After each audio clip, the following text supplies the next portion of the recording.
Hey, everybody. Hello, everybody. Welcome to another episode of Fourever Rivals. Been doing this now for 72 episodes, guys. Jeez. 72 episodes. I really thought with used to on, there was no chance we get past 5 episodes, but we're here after 72. So congratulations. How's everyone going? Liam, how are you, mate? Good, mate. We're going well. We're starting to get a little bit of cold over here, so that's a bit interesting. Now, but we're keeping all right. I wish the football results were a little better, but we will discuss that as we go. we will, and you can't let that determine how you're going to feel about your day. But when you say that it's getting cold, what are we talking about? It's raining, mate. It's been below 10 degrees at night time, mate. Far out, below 10. It's fucking below 10 here during the day. That's all right. We'll see. We'll see about that soon. Yeah, we're getting to 0 and 1. Good. We're getting to like zeros and ones and twos here at night. So, and you want to come here in June, July? Welcome. Easy. No stress. You think that this show is going to be a shock? Wait till that cold wind hits you, man. It'll be a shock, all right. Manny, how are you, mate?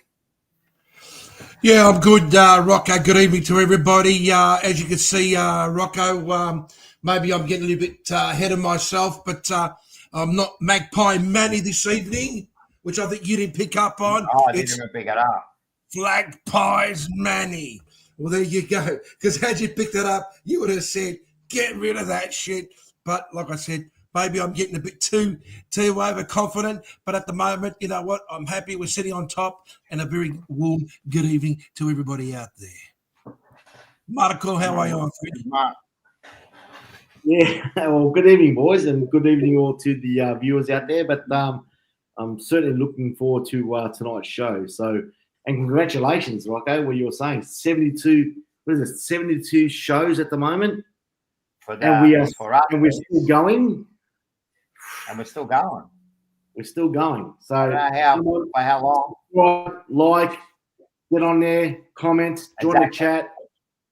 Exactly. Like, subscribe. Make sure that later on when I put the link up too, guys, jump on, ask a question, mate.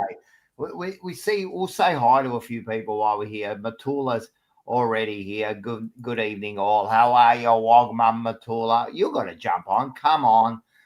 Doesn't matter that we are poo.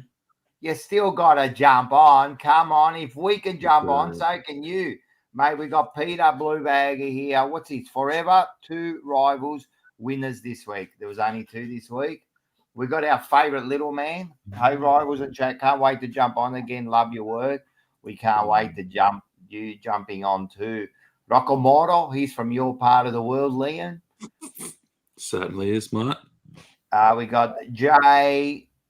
We got Lou. Look at this. We got Tony. Oh, we got one of our favourites here, Michelle Williams. How are you, Michelle? She's always on. And Rocco says it's cold for Perth. I suppose it's about where you are. It's all relevant to where you are, I suppose. He knows. We got here. Here we go. We got Brock Orton. Flag Pies Manny. He's jumping a bit early. You know what happens when you jump early, man? It starts to bite you on the ass. But I like a bit of confidence there. Good evening, everyone. Carlton will win the next fucking... Jesus Christ, mate. And I'm even... Enzo, I'm even off that fucking man. I'm even off that one there. Well, you can't lose this week, that's for sure. Well, we can't lose this week, and we can't lose the week after, I guarantee you. So the next 2 is going to be fine. After that, I'm more worried about someone like a fucking North Melbourne than I am of Essendon. We got our favourite here. Hello, everyone. Lots of love. Yes, he always sending it his love. So got a few things before we go ahead. What should I do first? All right, before we go ahead, I just want to make sure everyone knows about this Saturday. Everyone's been waiting for this for over 6 months because the first time there was a little bit of a problem with a leak at the house. So this Saturday at 12 o'clock midday, we will begin the 24-hour stream. 24 hours of streaming. What will we be streaming? I don't know. But it's going to be 24 hours of us, guests coming in and out, eating, watching sport, watching racing, challenges, trivia. I can just imagine 2, 3 in the morning when you are sleep deprived, the kind of shit that's going to be going on. So it's going to be good, man. So make sure you watch it 24 hours from Saturday, 12 o'clock. We'll be on live from the studios of the Jumper Punch. It won't be here, actually. It's our second studio, so we'll be there. So it's going to be a bit of fun. It's a little bit, Rocco, like a bit of the Big Brother, isn't it? Like a Big Brother type. It is going to be like a bit of Big Brother. We're just going to have the camera there, always on us. The Blues Brothers. The Blues Brothers. There'll be plenty of people coming through, man. So we've got a whole bunch of people just coming through the 24 hours. So they'll pop in, bring some drinks, bring some food, have a laugh, watch some sport. There'll be footy going on during the day. I think there's a soccer match early Sunday morning. There'll be racing. Yeah, I think the Champions, I think you're right. Yeah, so we'll get stuck into that, a bit of a watch along. There you go. Rocco reckons he can only sleep for 4 hours, so you'll be watching it for 20. Streaming, I'm telling you, people are going to be jumping on. It's going to be interesting. I'm going to see how many people actually stay on for the whole time. We've got some fucking sickos out there, so I reckon there's going to be a few that are going to stay for the 24 hours. But you know what? It's going to be, it's going to be definitely a fart room. It's going to be good, man. We're going to have fun, man. It's going to have fun. Is there going to be more boxing? I got to watch that again from the other angle. We got the boxing gloves. So there might be a bit of a boxing match. Seba reckons he's going to drink a slab of beer. So juice. Yeah, we got he's got someone. Yeah, anyone can drop by. Let me know, and we'll get you to drop by. And it's gonna be a little bit like the Big Brother house. Yeah, everyone just drop in, and when the big announcement come on, so make sure you catch up with that. So that'll be good. So we did have a big weekend. Before we get into our AFL talk, we did have a good big, and thanks to Peter Bluebagger again. He's our new designer. You know that? Do you know that, guys? And he's here you go. Here's the free matches we had. We got the first one. We got Dream Time at the G. Injury plagued Dons get over the line, and that's exactly so true. And then we got in the middle there. You got Collingwood Marvel Stadium. They just steamrolled the North Melbourne Kangaroos there. What's that underneath, man? It looks like, is that a light? There's something else they steamrolled under there too, it looks like. And then we got the Giants stop all over the Blues, mate. Yeah, that's it. I like that. Well done to the big man, mate. Thank you very much. So every week we get a bit of a taste of exactly what happened. How good's that, man? Fantastic. I like that. Well, we've also got something. We also got something else special because Mark, you're just a star, mate. You've become an absolute star. When you're getting your own pictures, we know how much of a star you are, yeah? So we've got this one here. Let's go. You can't hatch your chickens before they're cracked. There you go. Spud game. You got the eggs there. You got the peptides coming out of the eggs. That's where you're probably hatching all the peptides out of the eggs there, mate. But there you go. He's looking happy. Look at him. Look at his eyes, mate. He's been pumping those peptides full on, mate. You can't hatch your chickens before they're cracked, mate. So there you go, guys. Wow. What do we think of that, guys? How good is that? It's the best one. It's the best Good one on you, so Pete. far. Good on you, Peter. Hey, you know what? And that looks a lot like Mark. It does. He does a good job, man. I'm That telling you. looks a lot like Mark. Oh, You want come to on, see boys. now? Now, one more before we go. Yeah. So requests for weddings and birthday. Yeah, fucking Peter can design anything, mate. And I had another design, right? So one more before we go. So did you hear that Carlton's already releasing for the Essendon game? They're releasing the Wiedering bobblehead. It's coming out, so you'll be able to pick up your bobblehead on that day there. So you'll be picked up, but there's going to be another fucking bobblehead, right? And it's designed. I'm going to be taking orders. And it's the Rocco bobblehead. Look at that, mate. How good does his bobblehead look here, mate? Wouldn't everyone love one of these on their shelves there? Look at that. Look at Cleo. Look at Cleo, mate. She's fucking pumping, man. She's always, where is Cleo? Cleo's somewhere around.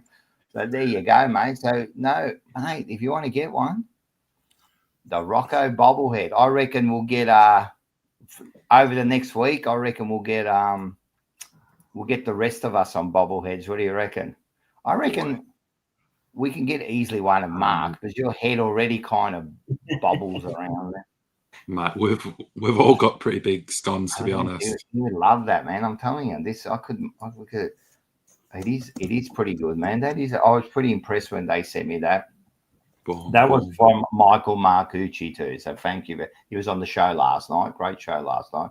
He was on the show last night. What else have I got? All right, I reckon we get into some serious talk. So we've got some serious matters to talk about. We ready? It's rock and roll. It doesn't matter if we're not ready. I say we're ready. So let's go.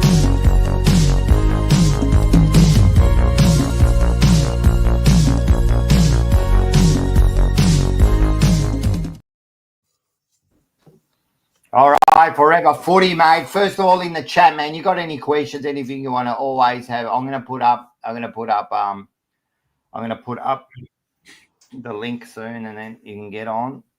We can talk about a few things. I think there's a few things we can talk about. I did want to get into straight away because I did hear this conversation recently on social media with Eddie Maguire and that, and I think for once I kind of agree with him. And it's about drugs in sport. Now, I know, Mark, you're for it because of your team, right?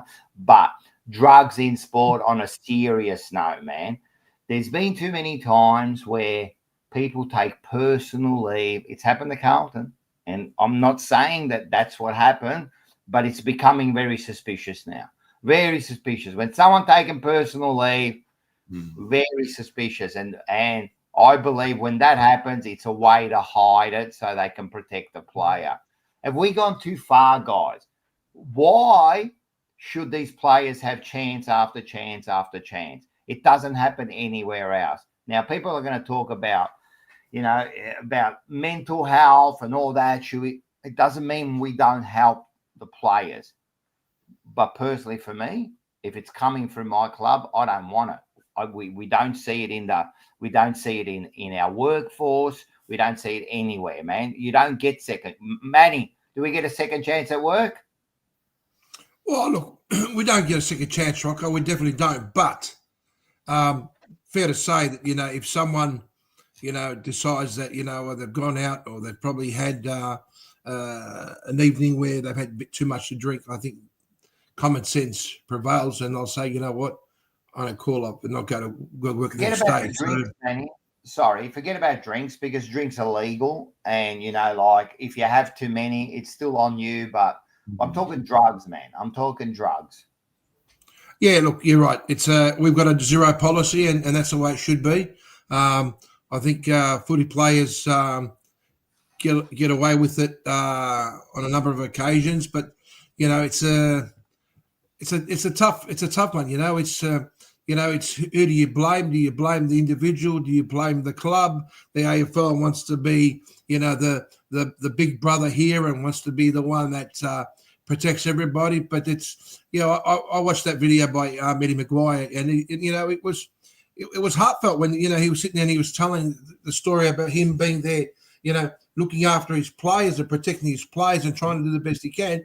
And, when I realised that these are these young boys, that, fame and, the pressures and all, that all that's involved behind it. So when we say, do we give these guys a second chance? I mean, I don't know who should be in charge of that. Do you think they don't deserve a second chance? What do you reckon, Mark?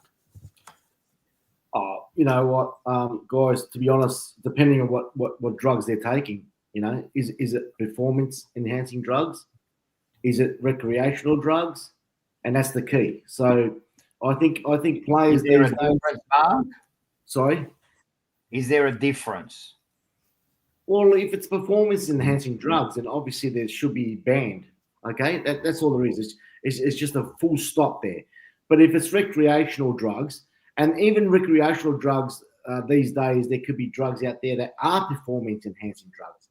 And we're not going to go into any specific details, but speed or cocaine, so forth. These drugs are obviously performance enhancing as well, as we've probably been known about it 20 odd years ago with the West Coast players out there that were taking some of these illegal recreational drugs that was performance enhancing the way they played. So I think it comes down to really at the end of the day, if it's illegal and it's performance enhancing, I think they should be banned. If it's recreational and it's during the year while they're still kind of playing, I think they should be either given a warning. If it's after, then mate, each to their own. If you're on holidays and you want to go out to the Bahamas and smoke a bit of weed and or kick back and have a couple of whatever the cases may be, why not? No. Yeah, why not? I disagree. If you're representing my company, right, and you can take it as much as you want, right? You take it as much as you want. But if I don't want you representing my thing, because there's a difference between you saying you do whatever you want and then what? He comes back. So can he just do it and do what Bailey Smith does and actually announces it? Yeah, that's pathetic. Yeah. Come on, man. It should be like a flat out thing. What about Liam? That's my opinion. What about Liam? Yeah, well, no, I've got to agree with Rocco on this one. I don't like having that image of someone in our club, whether it's performance enhancing or recreational use. It all reflects back on you guys, and you hear some interesting stories. There's so much out there. There's only so much that gets reported on and that we actually hear about, but there's so much more other stuff that's happening. It's a bad look, and it reflects. It's a business. We kind of are a business, and if you've got a player from your club out there doing the wrong things, people are going to notice that. People are going to see, and it's like, hey, how does that reflect on our club? I get, look, performance enhancing should not happen at all. 100% ban them straight away. Recreational drugs, I get it. I think the other problem for me is though with the recreational stuff is they've got all the programs to be like, look, don't do it. It's bad. It's like, but why are they doing it in the first place? You shouldn't be. I get that there's support to help them out to get away from it, but you need to be hang on, no, you should not be doing this. Again, image, you represent our club as a footballer, as a professional athlete. You should not be standing for stuff like that. They need to be harsher on the rules. They need to be if you get caught doing it, you're gone. We do not want that in our game. We do not want that representing it. It's like Manny said at the start, and if that happens anywhere else, if you get caught, even if it's just a little bit of, I don't know, whatever it is, I don't really know. But yeah, even if you get caught with just a little bit of something, you're gone. You lose your job straight away. Why is it 100%. Any different at this level? Why are they so 100%. Protected? And rat poison, sometimes I agree, sometimes I disagree with you. It's not a crime against humanity. I mean, there are times when we have to have rules and regulations. You have to. You can't just go about and do whatever you want to do. It's just society would not function like that. At the end of the day, everyone cries about the police and that, but I guarantee the first people you call when something happens is the police. You imagine a society without rules and regulations. Sport's a funny thing, man. As I said, I'm in a job where there's a zero tolerance. There's zero tolerance on this. Why should they be treated any different because they're an AFL footballer? I disagree, man. Like, yeah, I did my shit when I was young too, you know. I would never do it now. I wouldn't risk. What they're doing, especially this free strike policy, is really, really just giving them chance after chance. And just remember, the first time or the second time, I can't remember if it's one or the second time, they don't even have to tell the club, right? So the club doesn't even know. How the fuck does that work, mate? Like, the club should be the first people to know, because then they can do something about it. I could possibly live with a one strike policy. You know what I mean? You have a strike, and then, you know what? I'll give you a chance. But 2, 3, like, are we serious? No, I think you're right. Apparently, in accordance to the AFL, if you self-report, you actually get nothing. You get nothing. And this is the thing. I think you're right there. I think you're right. You get nothing. You self-report, you'll get nothing. But yet, if you get caught, say you get caught on match day, you know, they'll give you something like 4 years ban. Yeah, but if you get caught on match day, you're right. Yeah, but if you turn around and say, you know what, I'm accepting that, you know, I'm self-reporting that I've done the wrong thing. It's basically, well, he's done the right thing by disclosing it, but does that justify it? I don't think it does. Listen, I want to get this bloke into the conversation and talk about. I reckon he's going to have a good view about this. I've got you on there, Scotty, but just quickly flag by Manny there. So if you've taken 4 weeks off work and you leave and you want to go away and enjoy yourself and have that freedom, and obviously your work, you know, you're dedicated to, are you able to do whatever you want, or you can't still do what you want because you've got to reflect back to what, you know, your employees are? You've got to be prepared to know that certain drugs, certain illicit drugs remain in your system for a lot more than 4 weeks. So you need to be prepared that if you're going to go to work, especially depending on what you do, you need to be prepared that if you do get drug and alcohol tested and you do test positive, it's on you.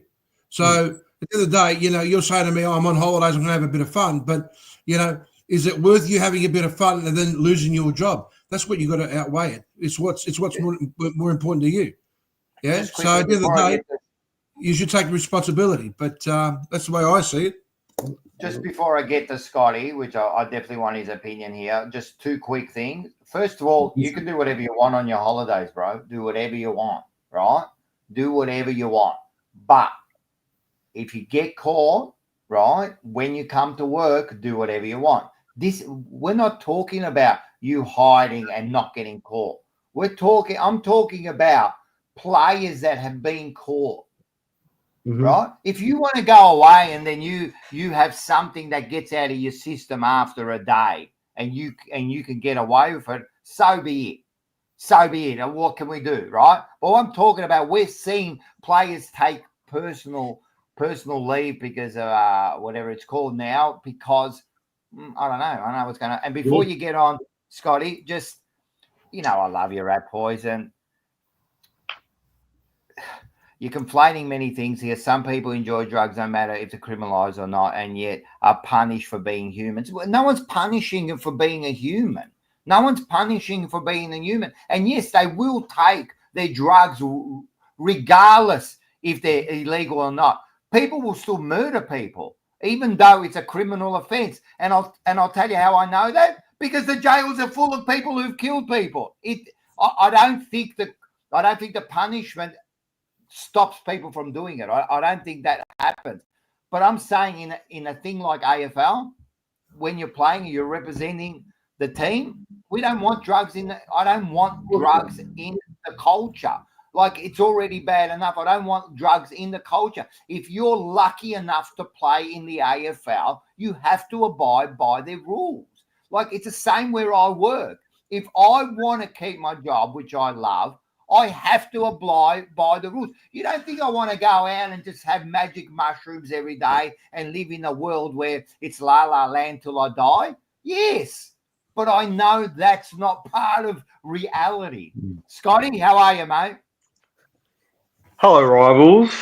Hello, buddy. Do you guys want to talk about drugs? Yes, you should know. Oh, boy. Honestly, Rocco, as per usual, you've got the best point and actually understand the situation. And I also wholeheartedly agree with Eddie Maguire's take on this situation. The way that the current drugs code with the AFL has been implemented, it was implemented in 2016, so it's been around for almost 10 years.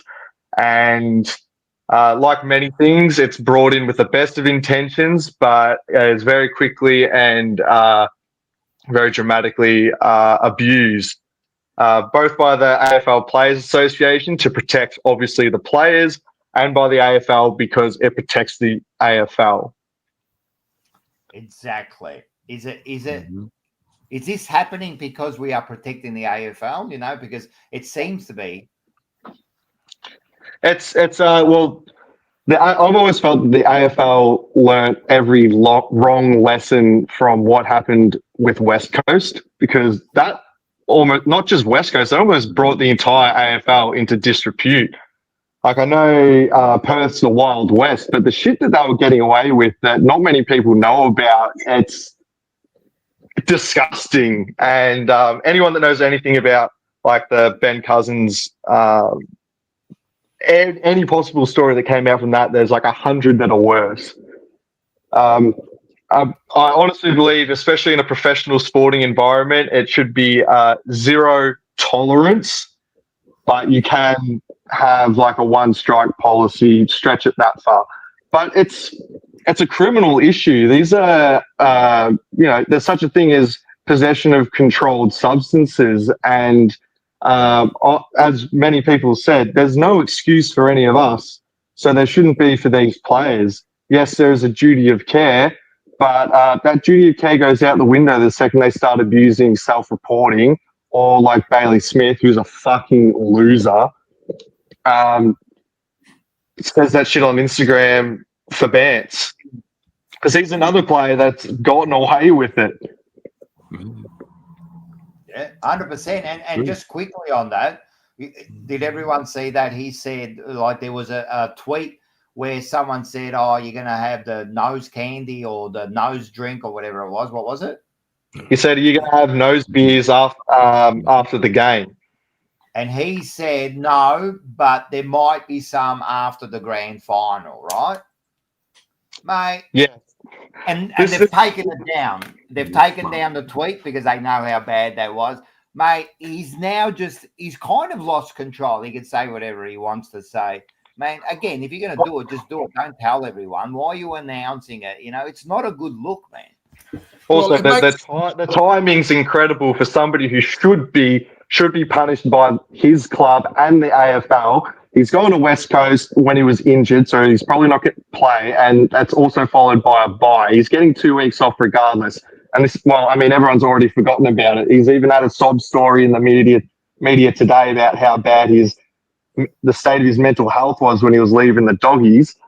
Last time he was seriously playing for the Doggies, he was involved in his own drug scandal, which I can tell you from people that I know who know him, he has not learned a single lesson from that. Same with, other public I'll only name ones that have been named in the media, but like Jack Inovan. I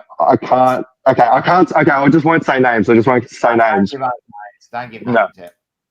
But these players do not learn a single lesson. And the system's set up so they don't have to. Yeah, 100%. And just quickly, I want to get to the other guys, right? But just quickly on that, I was once a few years ago, right? I was doing one of the shows and I said something, right? And I got pulled up by someone who I respect, and they said, "You can say whatever you want. It's your show." He goes, "But what if a kid heard that, right? And then he's walking down the game and he screams out what you just said. How would you feel, right?" And I thought about it and I go, you know what? With responsibility, what is it? With responsibility comes great power, or with power with power Great comes power great comes great responsibility. I've got a lot of power. I've got a voice, just as you have all got voices. How would you feel? Now, someone like Bailey Smith says that, right?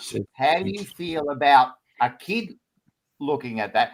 I'll talk about you two. I've got young sons. How would you feel that they look at that and go, oh, that's normal, right? For me, as a club, Geelong should absolutely do something about that straight away. Liam? Look, yeah, it's back to what I said before about their image. Everyone on social media has seen that. It's been screenshotted. It's been sent millions of places. Everyone's seen it. It's stupid. Don't do shit like that. Don't put it out there.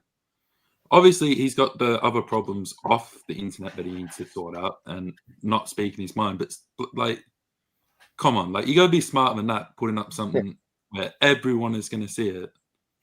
And the reason why, it really pisses me off, and you don't even have to go into the influencing kids angle, because Bailey Smith, he's an entity with the name Bailey Smith. He's like an AI-generated flog, bro.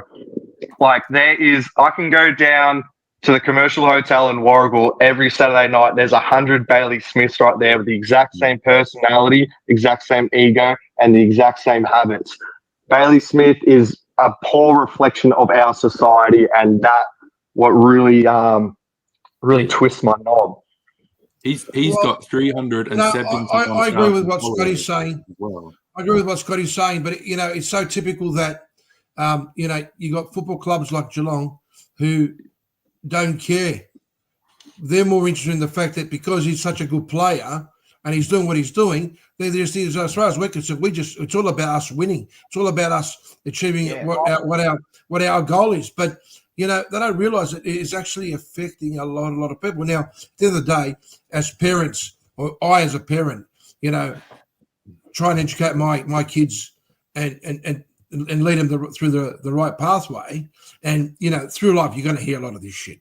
You're going to hear a lot of this shit. But when you got these young kids that look up to him, a lot of these young, 12, 13, 14-year-olds who really look up to him, as Rocco said, they think it's just the normal, and it's becoming a huge problem, and it's actually becoming it's going to become a bigger problem when all of a sudden you're going to see a lot of kids at a younger level that are going to be taking drugs themselves because they're thinking, well, it's okay to. And that's already been and gone, Manny. Like I'm kind of part of that last generation when party drugs, you'd get into party drugs maybe from 18 or your early 20s, and that would be things like I guess like pills, ecstasy, stuff like that. These days now, you're getting into bags. Like you're getting bags is the thing when you're 18. But it's not just kids now. It's people that are the same age as Bailey Smith and older that just see that and be like, yeah, he's a fucking legend because I do that too. Drug culture is so prevalent in our society now, and it's disgusting. And it's one of the most disappointing things about Australian culture currently. It's ruined my community. It's not like more people are doing it, but they're not smoking shard because those guys keep to themselves. It's every single flog on the weekend, blokes and chicks that get on the bags every weekend and ruin themselves, ruin my night because they're fucking annoying. But they don't realise the effect that it has it ripples throughout every part of everyone's life around them. And that's why, seeing footy players getting away from it really gets to me because it kind of validates people's shit lifestyles and habits. Yep. And before I get to you, Mark, I'm going to ask you a question. Rat poison. Rocco, we can't bubble wrap the world for kids, Mate, I don't know if you got kids or not, man. It's not about bubble wrapping your kids, right? Mate, I'm one that lets my kids learn about life and that. But mate, we're here to protect our kids as parents, man. There's certain things. So in your world, we just let them do whatever they want. Just go out there, do whatever you want, and not guide them. Like I'm telling them, I'm guiding them by telling them what I think is wrong and right, and hopefully they turn into good people. So come on, bro, man. It's a bit ridiculous what you just said there. I just don't get it, man. So, but I'm going to ask a question. Do you think Bailey Smith? I know we talked about it, but he's the one who put out the tweet. Do you think he gets away with it because he's such a good player? If that was someone else that was unknown, what would they have done to him? Oh, he would have copped it long way. But look, Liam was saying. So is he getting a bit of an easy run because it's Bailey I think Smith? so. Yeah, well, it is. It's just it's basically like Liam was saying. He's got so many followers, man. He's got the biggest followers out of all the players in the AFL, and people will watch it and they'll see it, and the young kids will see it. But look, it's not acceptable. I don't believe that it's right what he's doing, but.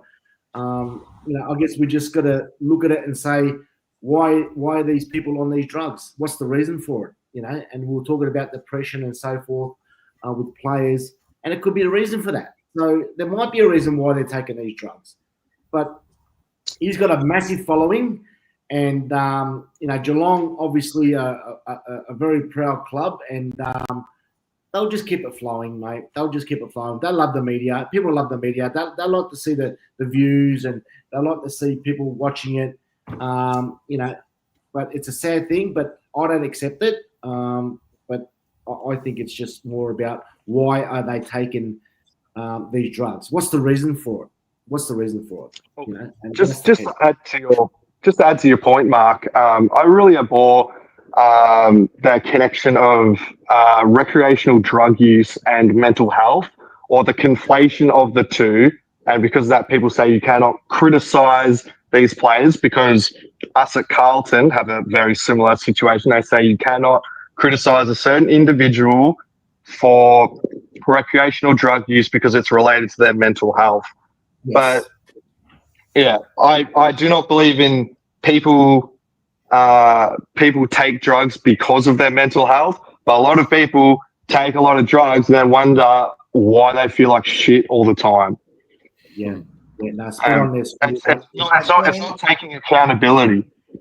I don't. People want to have everything for free, man. They don't realize, like, taking drugs feels great, but it comes at a cost, and the cost is far larger than what people would willingly, take.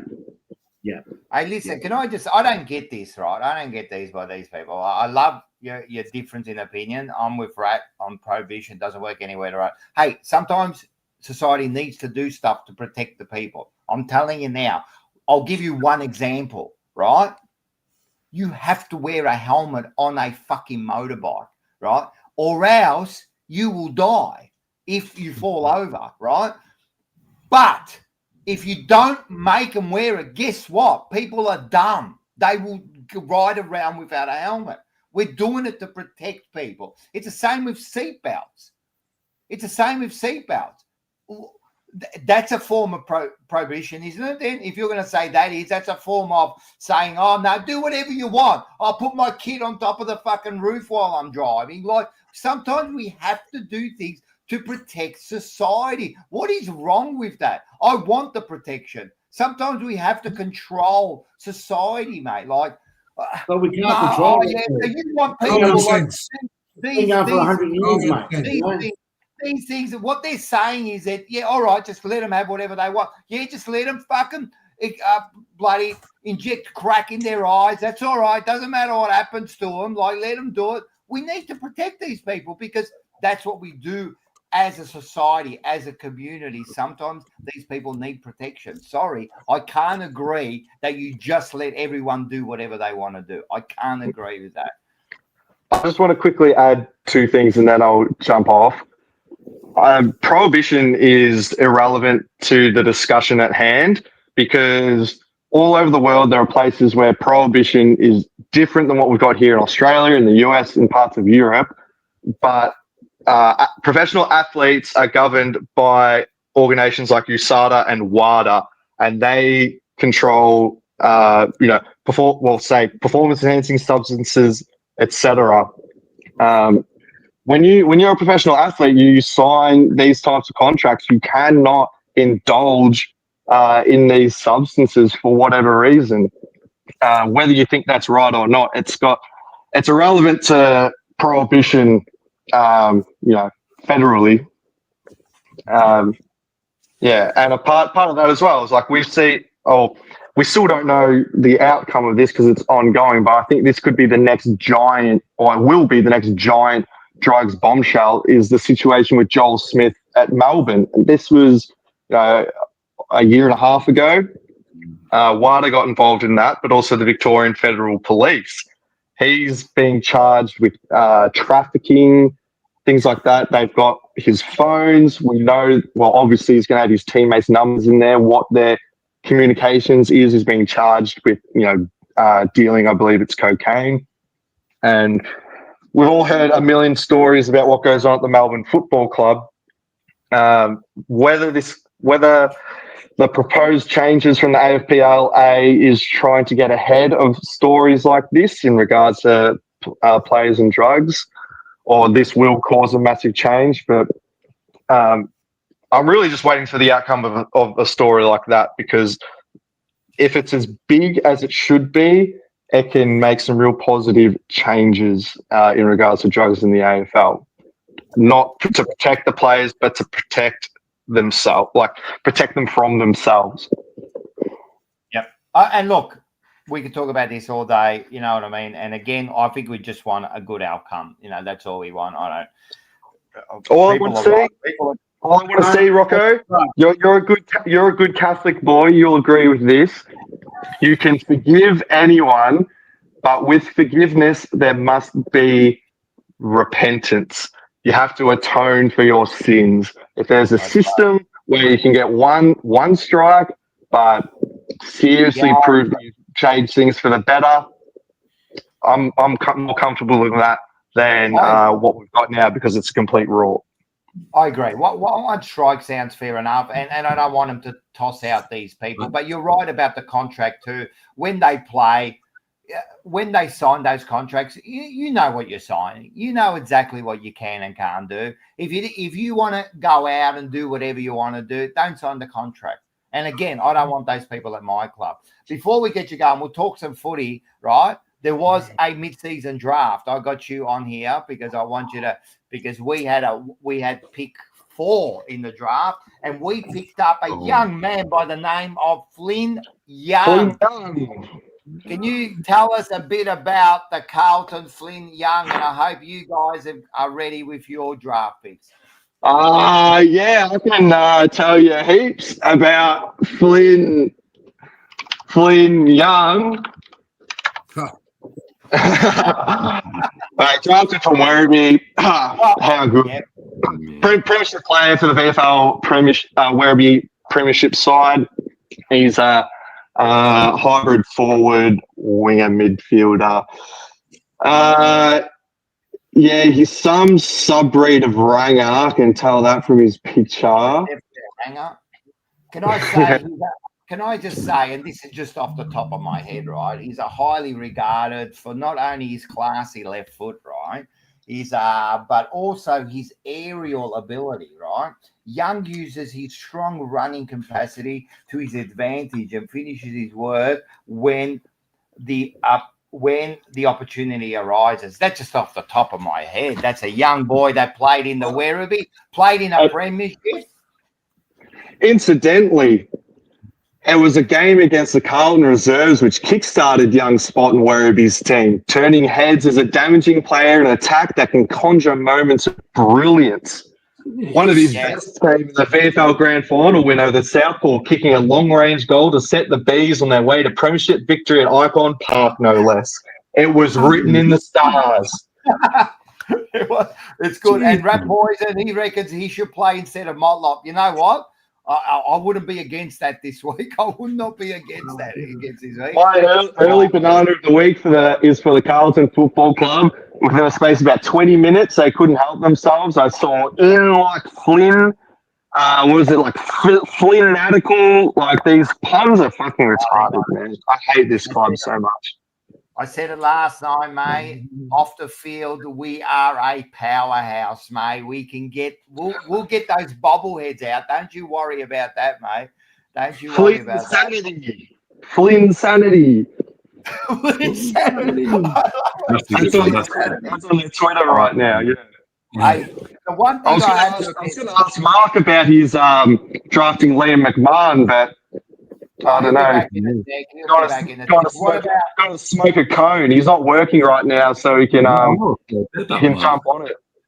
I'll keep you on for a sec so you can ask him that question. But what about flag pies, Manny? How you had, I think, 4 picks, or you had 2 picks? No, we had three picks. But first, can I say that the draft can be a hit and miss, because a couple of years ago we picked up a bloke by the name of Ned Long from Hawthorn, and Ned Long, it's fair to say, is one of our upcoming superstars. He's absolutely brilliant at the moment, and he's doing really, really well. But we've unfortunately, because we've had a lot of injuries with Reeve McInnes and Harvey Harrison, we've gone for some tall boys, and looks like we've picked up a young chap with pick number 8, 196 centimeters, key forward, Noah Howes. So I don't know too much. I am impressed. I don't know too much about Noah, but I will get definitely back to you. But also, we've ended up landing a midfielder, 23-year-old Rowan Still, another 196 centimeter, which was pick 15. So I'm going to find a little bit more about these boys as we move on. But I know that one was playing in the SANFL, which is what does that stand for? What does that stand for? South Australian Football League. I think that's the South Australian, National Football League. Yeah. Well, you're fantastic. Right from over here. He was playing at West Perth this season. Oh, was he? But I think he's played around. I know he's at Casey in the VFL.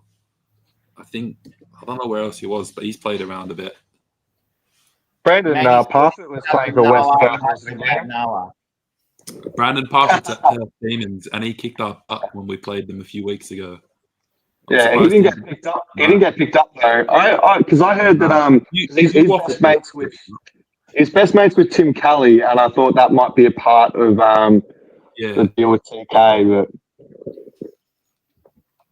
But I'm surprised. Sorry, I was going to ask Mark. Now you had 4 picks. Yeah, we got the 4 picks, mate. I think we got the first 3 in the top 20, and then the 4th pick after that. So I haven't really done much research, as unlike a flag pie's Manny there, mate. You're fantastic, mate. Sensational. Mate, so just quickly, Mark, when were you gonna? It's Fourever Rivals is on a Wednesday.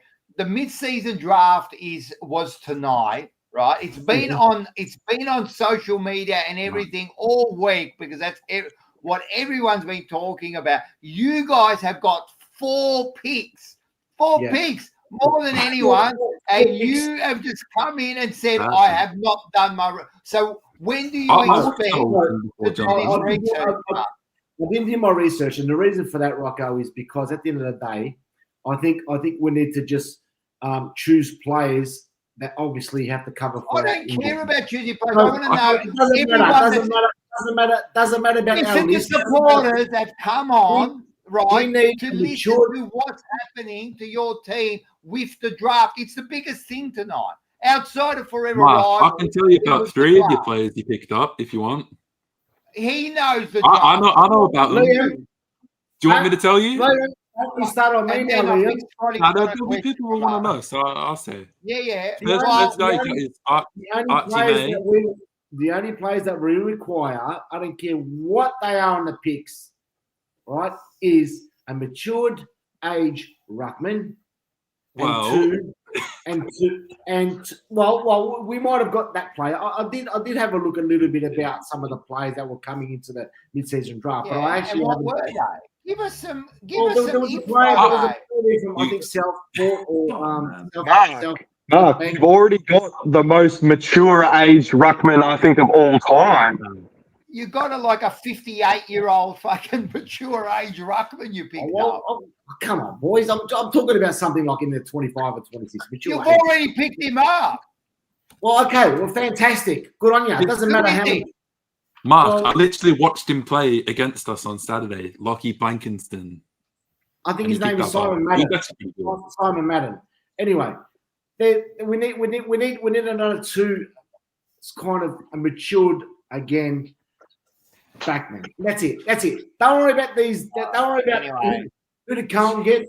Carlton got young, another potato, another spud there that's going to go into the side. It doesn't matter if it's a spud. I mean, we come on tonight, Mark, and then you say to me, not enough. You say to me, it's a Carlton show, it's a Collingwood show. No wonder Essendon people don't come on. You don't even know who you picked up in the mid-season draft. Crying out loud. Liam, who else did they pick up? Yes, Lockie Blankenston. He's your ruckman. He's from over here, from East Rio. He's been tearing it up for a while. 26-year-old, mature-aged ruckman. Exactly what you need. I think I got him up here. He is 203 centimeters. Big boy. You also got Archie May. He's from Subiaco. He's been really good. He's also from Richmond's VFL program because heap of players are from Richmond's VFL program. Tom McCarthy, pick one. He was from us as well. Sam Durham, who you got in the mid-season draft, he was from Richmond's VFL. He's a really good forward. I think his mum, his longtime partner, is Dermot Burton. So that's interesting. Then the other guy I think maybe Rocco will know more about him, Liam McMahon. Well, he was on Carlton's VFL.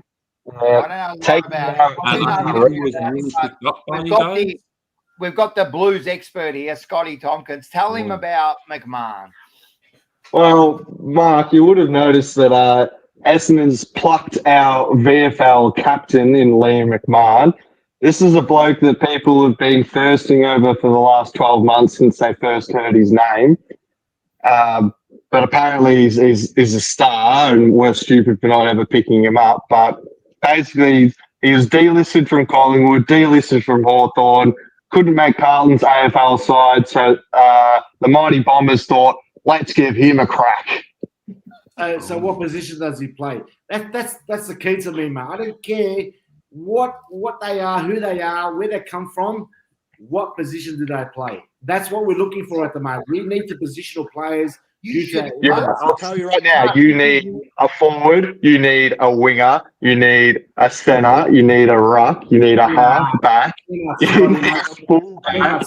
I've done my research, mate. We need another ruckman and we need two backmen. That's it. Don't worry about our forwards. We'll cater for that. Our mids are ready to go. So you'll be glad to hear that Liam McMahon is a forward. Right. Okay. Well, okay. All right. So he's a forward. Don't know why Harrison Jones is out. So you need to replace him. I just found out who they've picked up, the Bombers.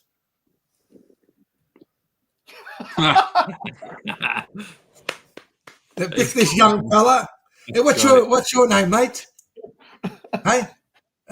He's currently under the influence. He said he can't speak, so we'll just let him be for the time being. But we will get further information. That's a bit of gold. Mark. Hello, Mark. Is that a spud? Is it there, Manny? It was funny when Rocco and Matula did it, but imitation is the greatest form of flattery. Hey, wait till Essendon and Carlton, mate. Then you'll see a massive spud that comes out of here, mate. I'll tell you right now, mate. You guys got no idea. Mark, your team's going to walk out with name tags on. You barely beat Richmond, and now you're coming up against Brisbane over there, and you've copped another 2 injuries. Yeah, I can't wait. I can't wait for you guys to put us back into fucking form, mate. What I would love to know is if Essendon got approval, whether Essendon's actually able to play any of these draftees tomorrow night. They will. They'll play I one. think No, they game's already can't. started I think tomorrow, though, isn't it? our coach was saying that they might have wanted to recruit somebody from the Gold Coast there that they could quickly Well, you jump on. got 2 players from WA and 2 from Victoria. So That's it. Yeah, case closed, mate. Case closed. first flight in the morning, fellas. Mate, that's oh mate, you should have seen Mark. He was informed after they beat Richmond, sending text messages. He was informed, but I'll just tell everyone before that, you never hear from Mark. And then as soon as they beat Richmond, after they got absolutely 3 quarters to get there, he starts sending messages, tell them how they're back and that. It's just a sight to be seen, mate. It's a sight to be seen. It reminds me of another club that had a 3-quarter dogfight with the other shittest team in the league and came on top in the 4th quarter and are now are claiming the flag. Apparently that person's changing name. Oh, I didn't notice that. Get a bit ahead of yourself. I'm just In ignoring. a dogfight with the 2nd worst team in the league. Yeah, no, that's it. It was good. So we'll get into those games. Thanks, Scotty. You're Please. a star. Thank you very much, fellas. And as my good friend Eddie says, if you ever want to be a successful person in life, there's 3 rules.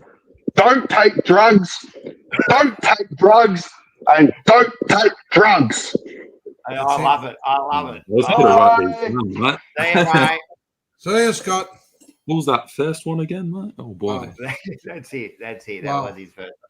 So at least we got So there was the draft tonight, even though I can't believe you come unprepared. I mean, seriously, Mark, you could have easily just looked it up real quick on your phone. It wouldn't have been that hard, and you could have got away with it.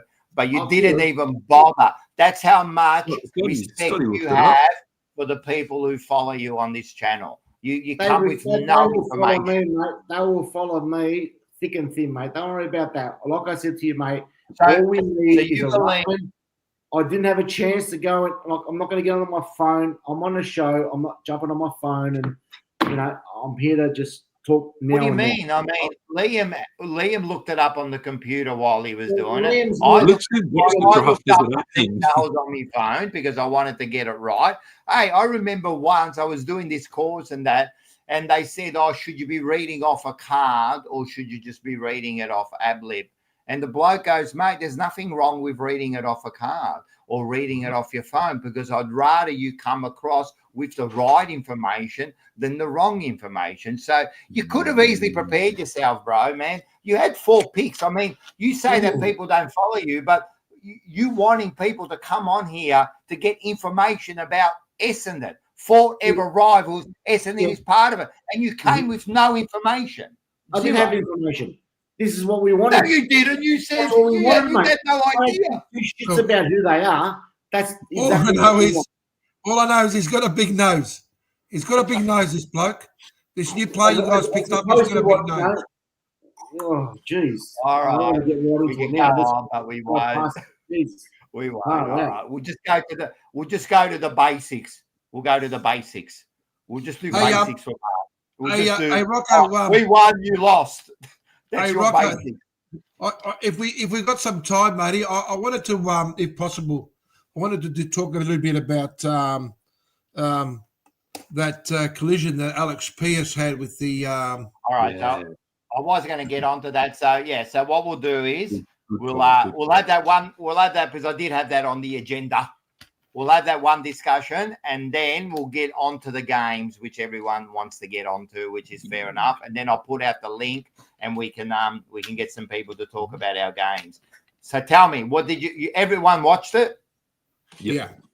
No. Everyone saw the result and then the overturn. What did you think, Manny? Oh, thanks for letting me go first there, Rocco. Well, you brought it up. Yeah. No, look, yeah, right. I did bring it up. Look, when you first have a look at it and you think to yourself, you know what, it looks bad. It looks really, really bad. But then when you have a look at it, and I sort of had a bit of time, I slowed it down and I sort of looked at it and so forth. And it's fair to say that, you know, Alex Pearce, who I think is a real gentleman. You know, he's a great player, but he's a true gentleman. And you could see that he actually looked remorseful after what had happened. But look, having a look at it, look, he had his eye on the ball, and he hadn't sort of, you know, really turned his body. All he did was, the moment he saw that there was an impact, you know, moment of impact, he just pretty much closed his eyes and braced himself, because he knew, you know, I'm about to collide, you know. So he protected himself. Yeah, because I did a bit more research this time. You'll be proud of me there, Rocco. Last year, I think it was Jordan Boyd with Toby Green. Yep. And the same thing. Yeah, Toby Green.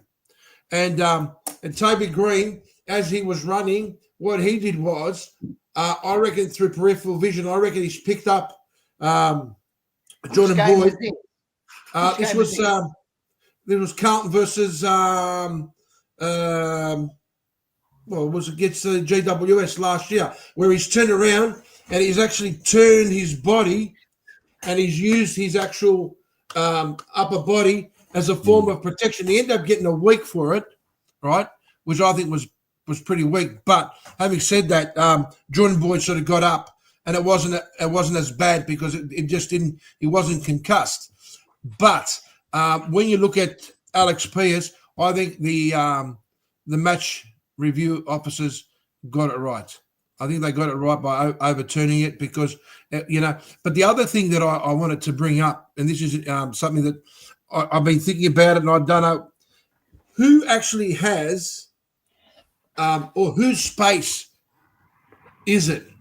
I mean, the ball's in the air. You've got a bloke who's, you know, running, I suppose, facing the ball with his back to the other player. You've got the other player running towards the ball and towards the player.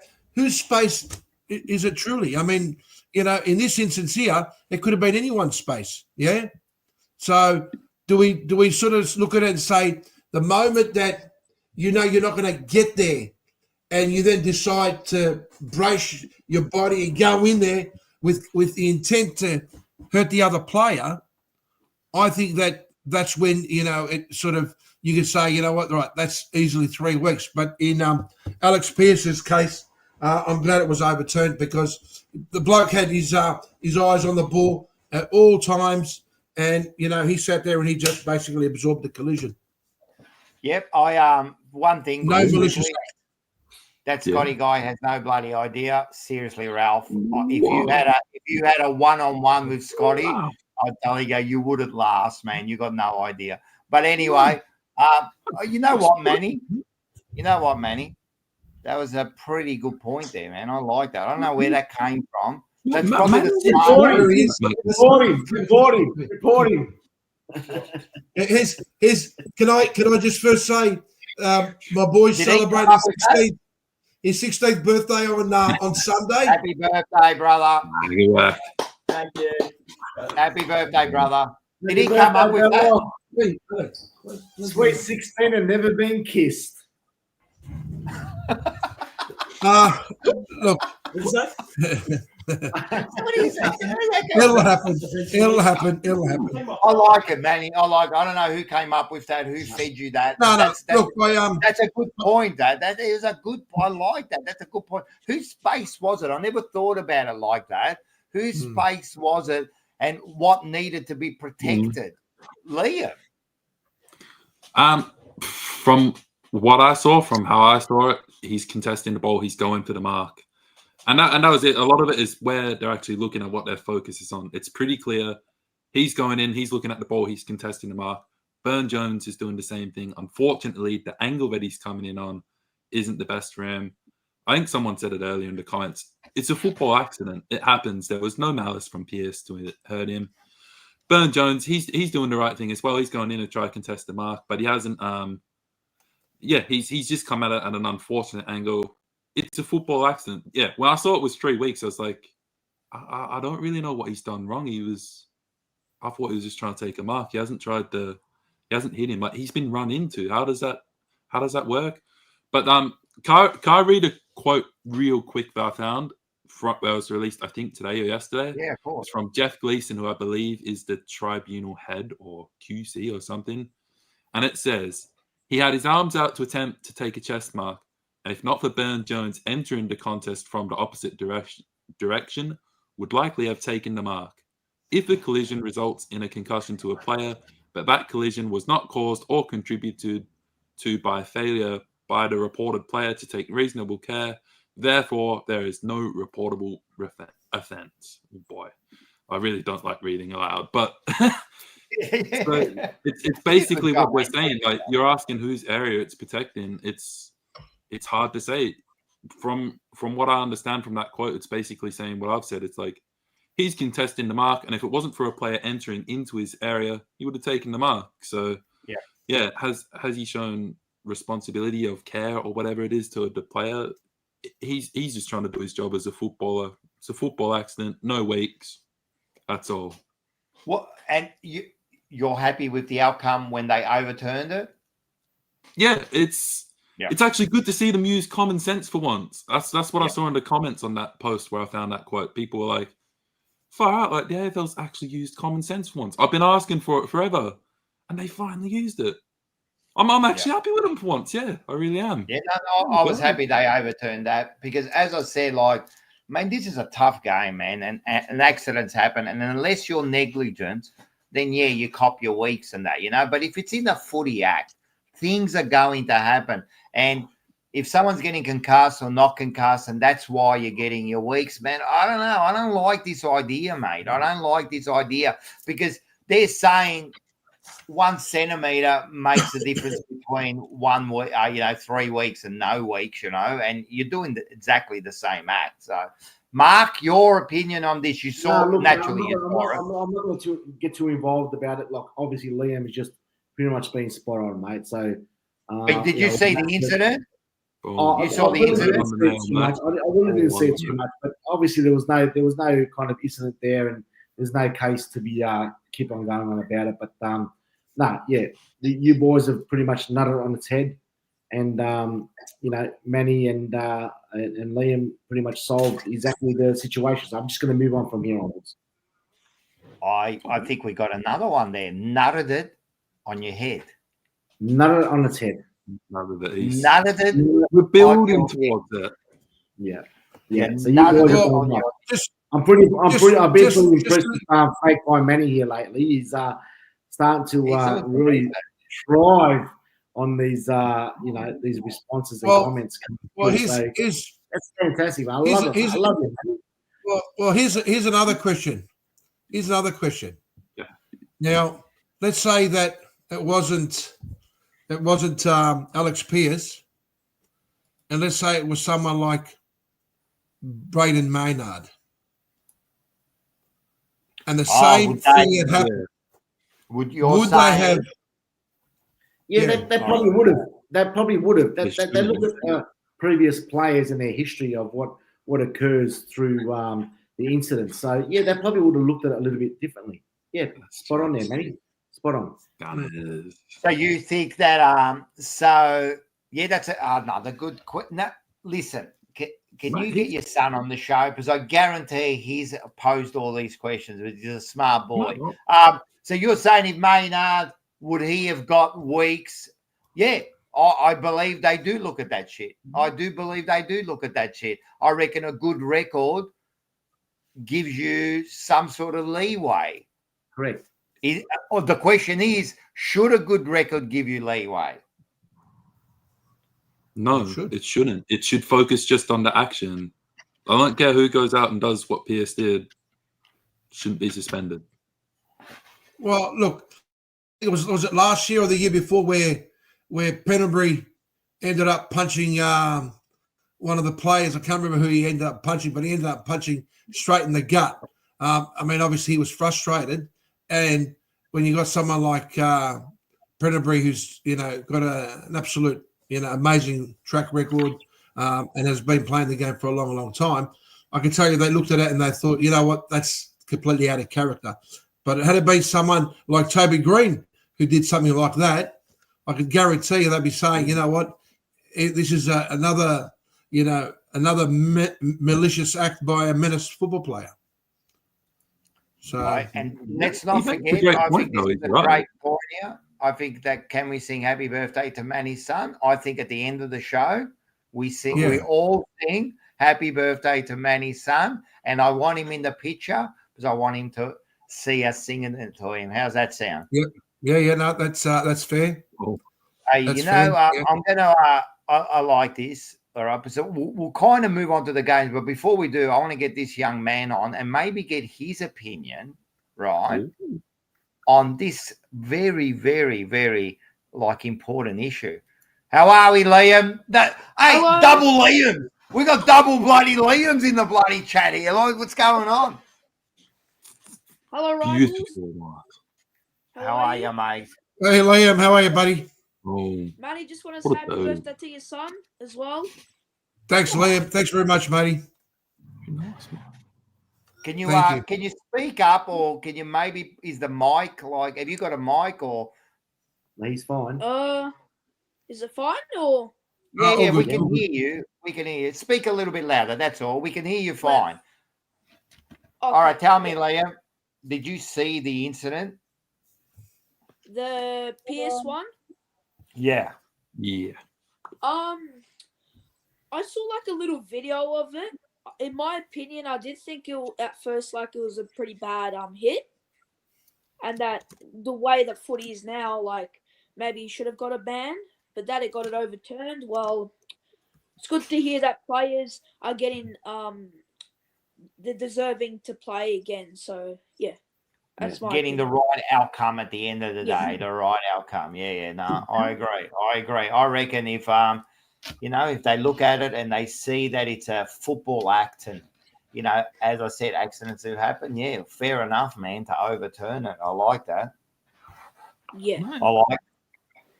Now, have we got a question for Liam, or have you got a question for the boys before? You know what we're going to do with you? We're going to review that. We're going to review the Carlton game with Liam shortly. But does anyone want to ask him a question? Well, I was gonna ask him a question, and my question is, if now that you've got one of our ex footy players, ex coach, I don't know what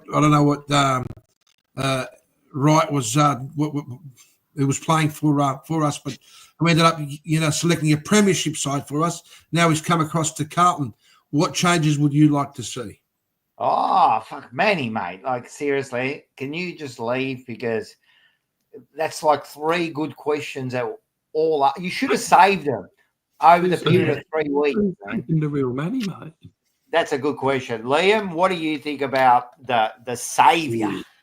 I hate that word, but the saviour of Graham Wright. And apparently after the bye, he's actually taking officially, he's going to be in charge. And Cook is just going to move aside a bit so he can make some moves, and do what he wants. What do you think about that?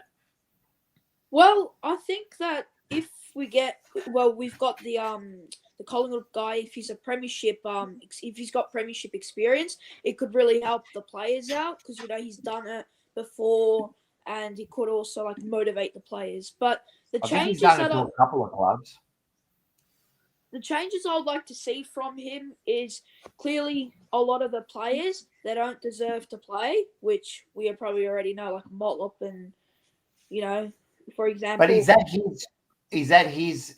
I don't think that's his call there, Liam. He's a CEO, so he's not really going to get involved with like team selection, all right? So he'll be more involved in the people that are going to be put around either a new coach or this coach, maybe footy director. I've heard that I'm not going to give out the name, but I might speak to you privately and I'm going to tell you who our new footy director is going to be, and I'm pretty stoked about it.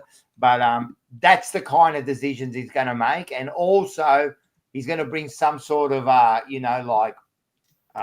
level of professionalism that we need at this club. That'll be good, though. Professional and, yeah. I reckon we could make a few changes here. We just got to. Do you think we need? And we'll go. And I'm sure that the boys have got. I know Mark has got plenty of questions about Carlton this week. We're happy to take your question this week. Would you be happy with? What are you happy with, Voss? Are you happy with Voss to stay? Or do you think he deserves to stay, or do you think maybe he's not the right coach for us? This is hard hitting, Liam. This is hard hitting, mate. This is a good question. Listen, I don't know, but the state that we are at now, I don't think he's the right coach. Because he just got outclassed by Kingsley, I think his name is, the GWS coach. And I think if you can't be able to match like Craig McRae or something like that, we're not having any wins for the rest of the year, to be quite honest. So I don't think he's the right coach. So they say, and again, you can ask questions and jump in. Yeah, I'll get one in. All right, you can get one in. But I was going to say that he was always touted as not the best tactical coach. So they need help around him, right? And if that's the case, I don't like that idea. If you're not the good tactical coach, but is it enough just to get some good help around him? Little Liam. Yeah, so it'll be good to like give him a chance, Voss a chance. But it would be good to have like good support around him, because I don't think it's just Voss that's been like making the calls and the plan and all that. So if he's got good people around him, well then it could be like we could have like good tactics, and maybe that could help him with, the team and putting players in the right positions. Very good. Very good. Well spoken there, mate. Big Liam, what have you got to say? All right, so for you Carlton guys, when you watch it, I think I've asked it earlier in the season, but kind of back on it again. Is it your players or is it your game style? Because when I watch you guys, for me, I think it's a game style problem. And I watch it in the media. I hear them speak about it. I think on First Crack, it was David King saying it as well. It's like you guys, you smash teams on the inside. You're really good around the contested ball. But when you get it on the outside, you're stuck. And that's how I see it. You guys really beat up teams around the ball. Like Cripps is one of the absolute best in the game. I love watching him, but who's moving the ball when you get outside? Same thing. I see it like moving the ball forward. That's your biggest problem. I mean, we have the same problem as well going inside 50. But yeah, what do you two boys think about that, Liam and Rocco? Before I answer it, right? What do you think? I like the outside point of view. What do you think? You watch a bit of footy. What do you think about Carlton? Is it the game style or is it the players? I think it's obviously a mix of both. I think it's your game plan. You guys are so focused on just beating teams in the contested battle. You get lost when you have to use the ball. When you actually get out in the open play and you're asked to play quick and move the ball, I don't know who those players are. Outside of maybe Adam Saad, who can run and carry and break lines, I don't see those other players. But maybe it is a player thing. Maybe I'm speaking wrong here. I don't know. But look, when a team, I think, underperforms the way we do, it's never one thing, right? A disaster is never one thing. Disaster is, because I'll give you an example. Like in trains or planes, when there's a disaster, if one thing was put in place, the disaster wouldn't have happened. It has to be multiple things all falling into line or all falling out of line, not to work.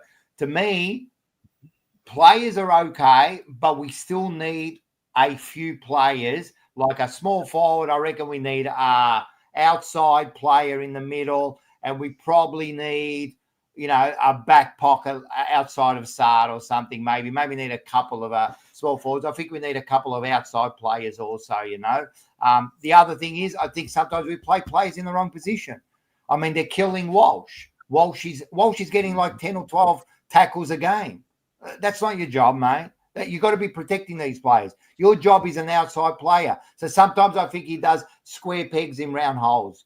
and he's trying to fix things, Yeah. right? You know, That's so where I that's get the other stuck thing. with your game plan, eh? Yeah, but the other thing is also game plan.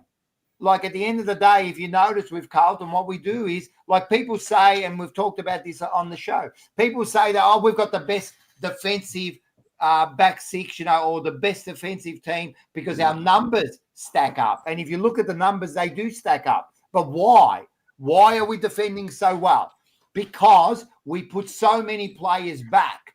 So what happens is we push our players right back, we flood the back area, and naturally our defense is going to be good because we've got so many players there.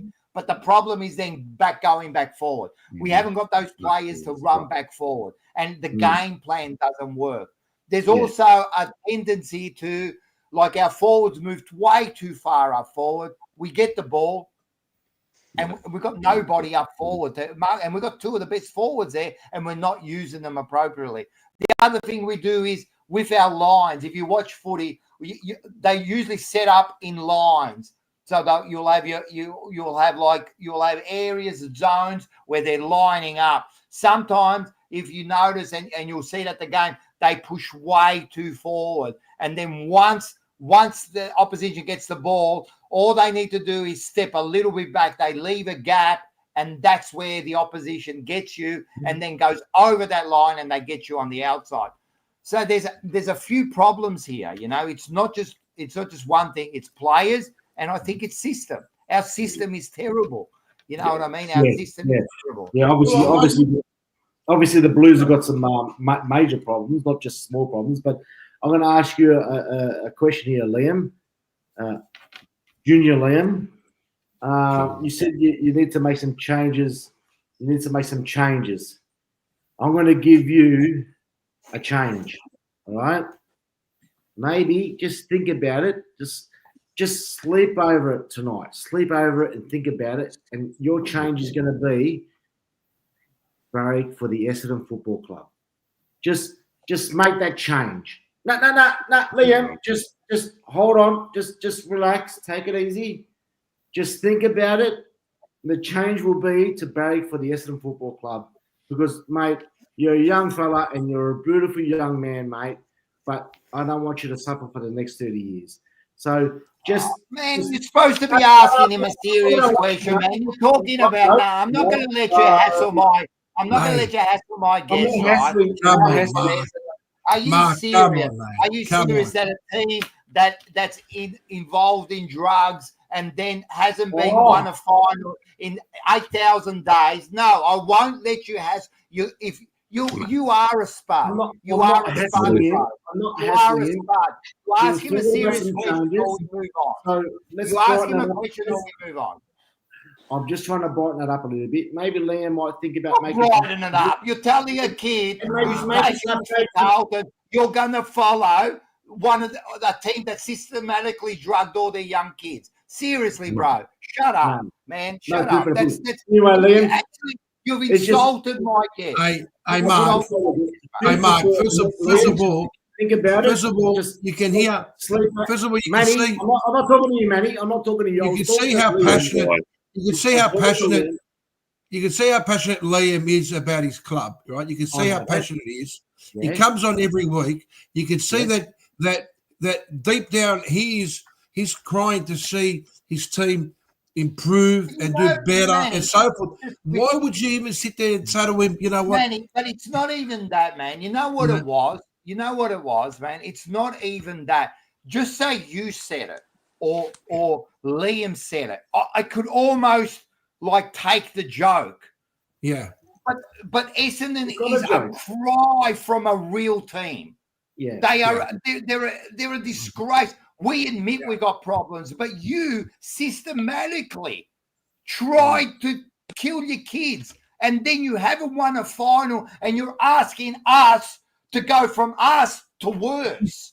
Yeah, I'm not asking. I'm talking to Liam here. No, you're not asking any more questions.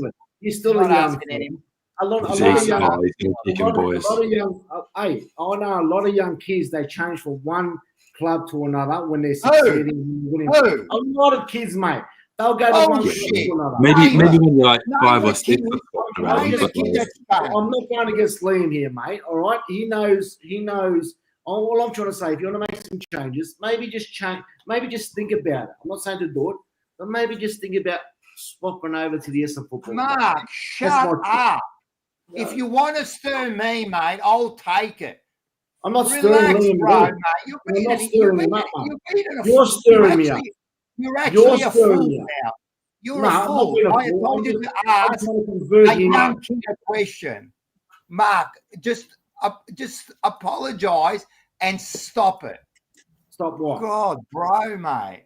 Stop trying Seriously, to man. Stop trying to bring supporters to. Oh, to man, just relax, man, bro. Seriously.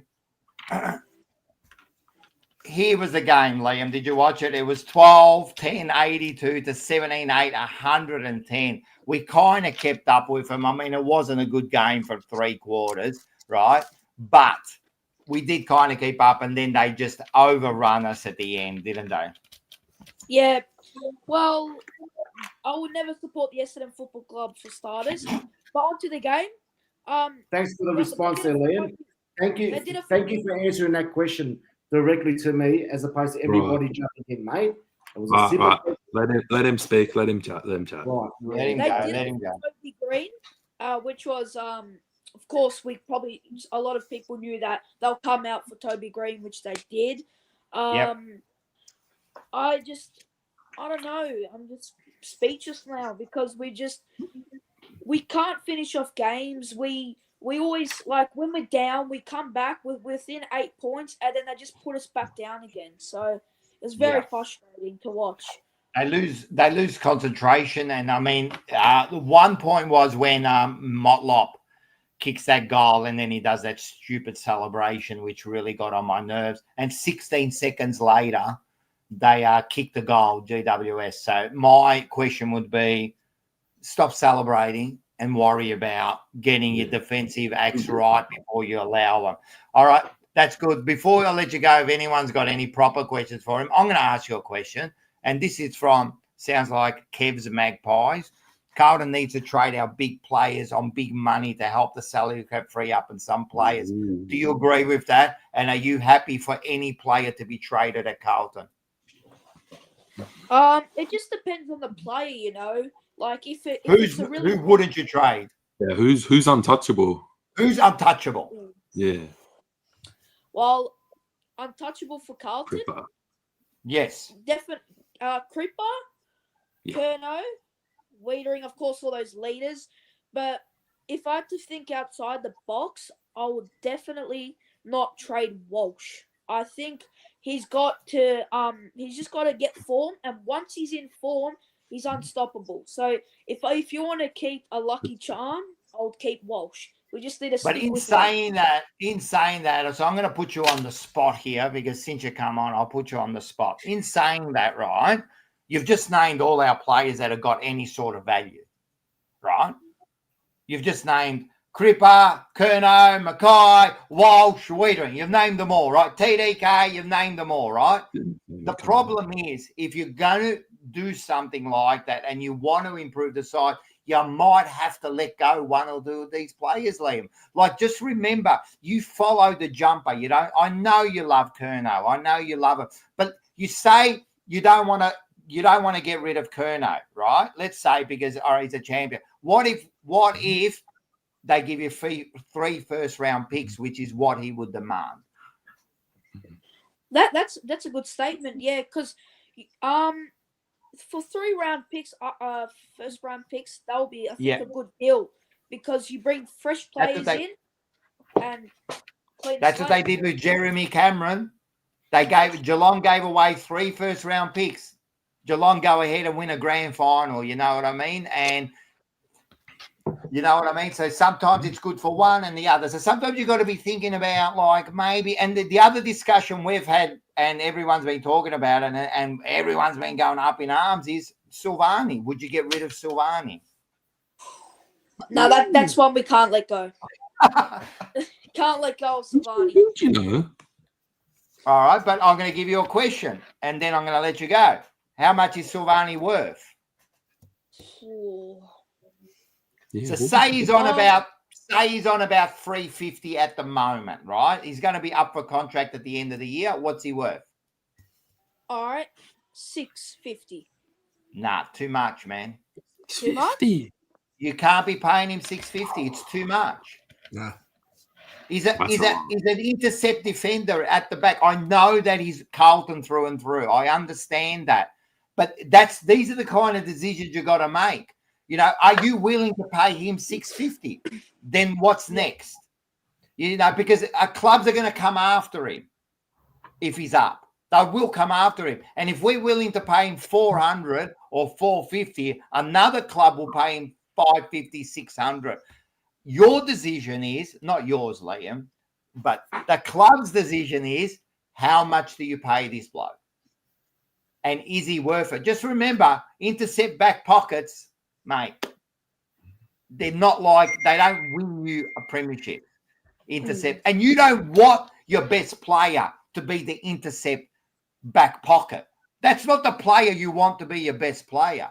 You know what I mean? If that's your best player. But I do understand you, Liam. I know you love these players. You don't want them to go. I hope they all stay. But unfortunately, we're going to have to make some harsh decisions at the end of the year, mate. We'll be right, Liam.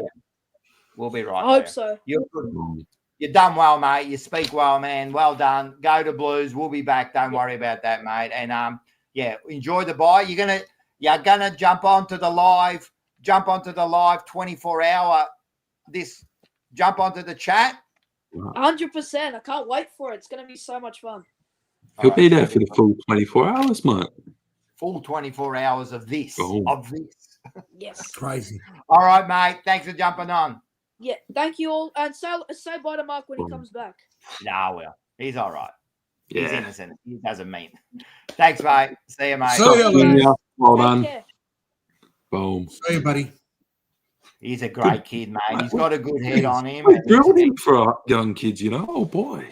He's pretty quick. I've got a couple of people I'm going to jump on. So, Enzo, I can see you down there. If you could just hold on, because this bloke's been on waiting, and he's one of our regulars. Where you walking to, mate? Where are you walking?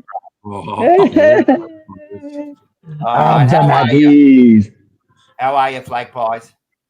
I'm good, mate. When your team wins, you're always good. You are. Can I, you know what, while we got you there, can we put you on, or we'll put the game on? And not the game, we'll put the result up. There you go. 9-9-6-3 to 15-18, 108, mate. So you're very similar to what probably GWS. They stayed with you for 3 quarters, and in the last quarter, I think you kicked 8 goals, if I'm correct. 8 goals to 1. 8 goals. Yeah. Yeah, we just put it on.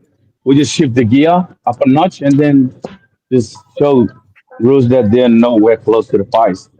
That's how it is. They were close for 3 quarters, though. Yeah, I know. I know, Liam. 3 quarters. It's just like Carlton and GWS. Carlton were there for 3 quarters. It doesn't matter if you're there for 3 quarters. The only thing that matters is when the siren sound and you win. That's the thing that matters. That's the thing that counts. What do you reckon about Manny? Well, look, I think where we got over the line was the amount of turnovers, the amount of intercepted turnovers that we had over North Melbourne. And I think that was the difference, because they did really well. They kept up to us up until that third quarter, and even at the start of the third quarter when they were in front by about something like 9 points. I mean, I know it's only 9 points, but credit to them. I mean, North Melbourne is. I suppose they're still developing. I suppose they've got a lot of young players, but they've got some good players there. And it was our disposals. I mean, our goal efficiency was huge.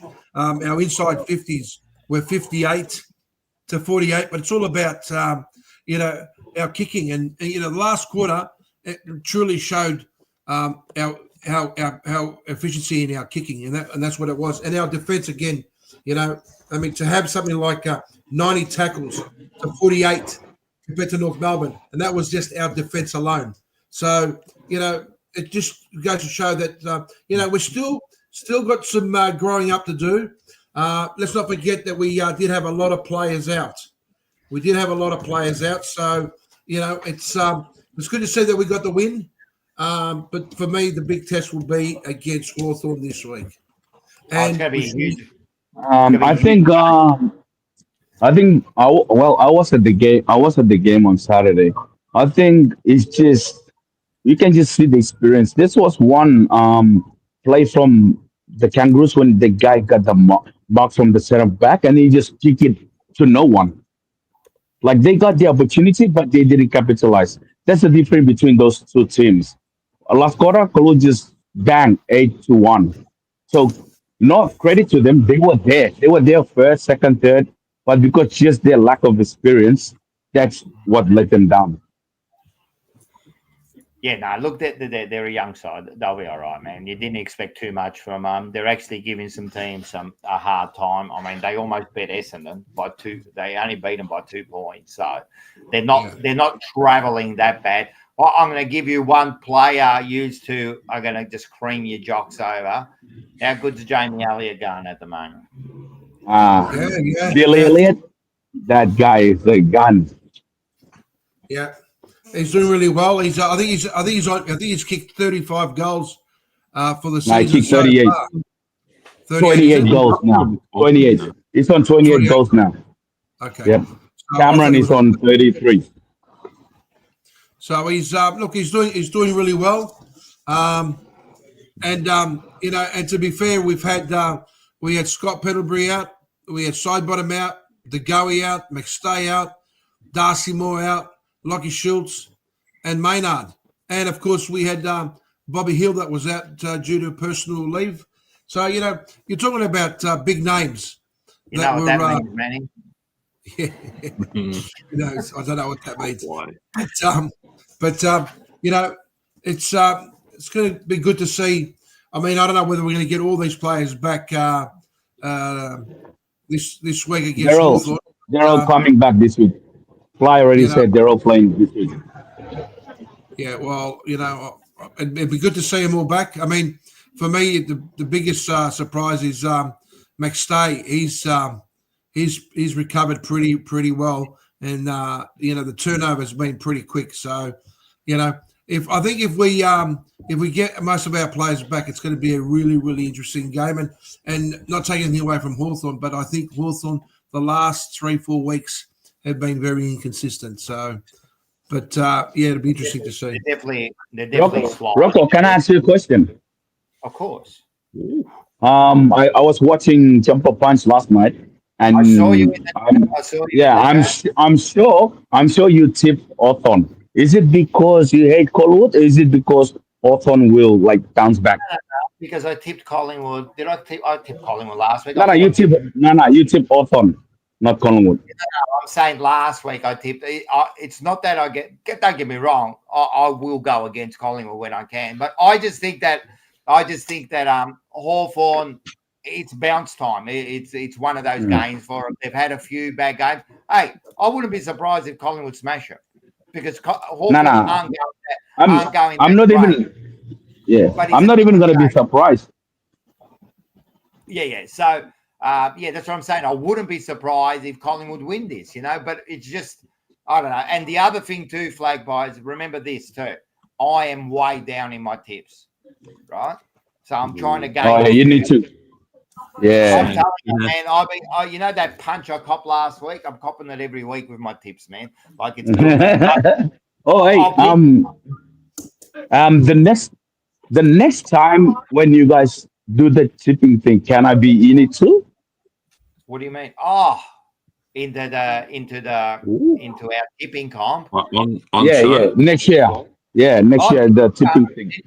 Because I'm really good. I'm always getting 9. Yeah, it's easy to say that when we don't know it. You just fucking chuck it out. I'm always getting 9.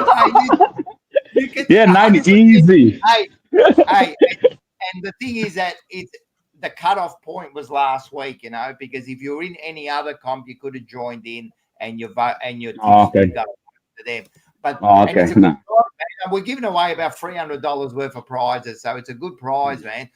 So yeah, man, I want you to be part of the tipping next year, 100%. Yeah, I'll be part of it, and you'll see the difference between our footy knowledge and tipping knowledge.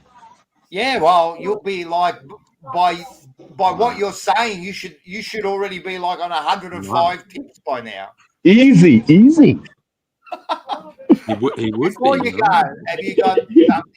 Have you been quiet there? You got anything for these Pie supporters or what? Manny, keep the faith.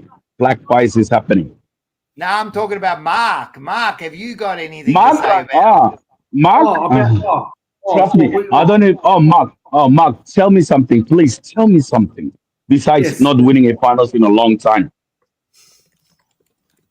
Yeah, it's been a long time, Flake Pies. It's obviously it's not that you don't have to be Einstein to work that out there, Flake Pies. But on the game, quickly with the Collingwood and North game, yeah, obviously you've been talking a little bit more about the 3 quarters that North were pretty competitive, and Collingwood obviously just outrun them, and it was good to see. But I'm still not convinced. I'm still not convinced, mate. I'm still not convinced. I'm sorry to say, it's all right. Hey, it's all right. Breathe. They start to drop down, and there's teams on the bottom of the ladder, and I'll name one team at the bottom, which is Melbourne, that are starting to rise up. So you always get, 1 or 2 teams that drop, and one or two teams from the bottom will rise. So I'm not convinced at the moment, but it was a Melbourne's one spot below you. Huh? Mark, you'll be those people that even when Moore leave the 17 cup, you'll be still like, nah, they are still not good. They're still not good. Before I let you go, Blake Vice, I just want one last statement from Mark. Where is Collingwood going to finish at the end of the home and away? That's all I want to know. Okay. How many more games are there, boys? I think we're around 11. It's going to be like 14? 12 or 13 or 12? 13 games. 13 games. Okay, 13 games. So I think How many are they going to win out of 13? Look, no, it's not about winning. I think it's more about. I think Collingwood will just scrape the 4 by the end of the 2025. They'll finish 4th.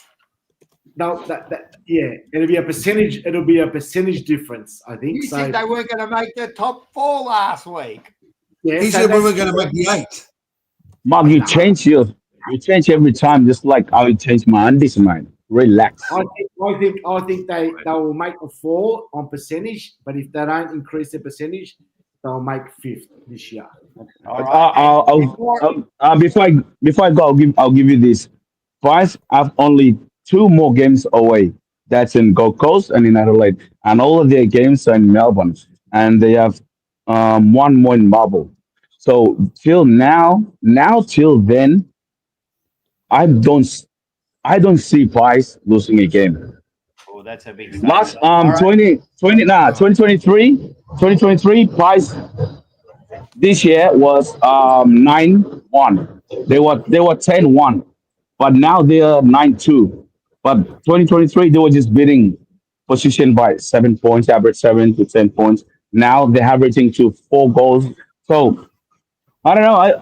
I'm not even worried about what's happening next week. Just it'll come, but that's my statement. From now till then, most of the game in Melbourne. Not seeing them lose anything. I don't really care what you think about Collingwood. I want to know 13 games to go. How many games, Flag Pies, is Essendon to win in the next 13 games? Who are you talking to me? Yes, Flag Pies. How many games? Oh yeah. Essendon win. In the next I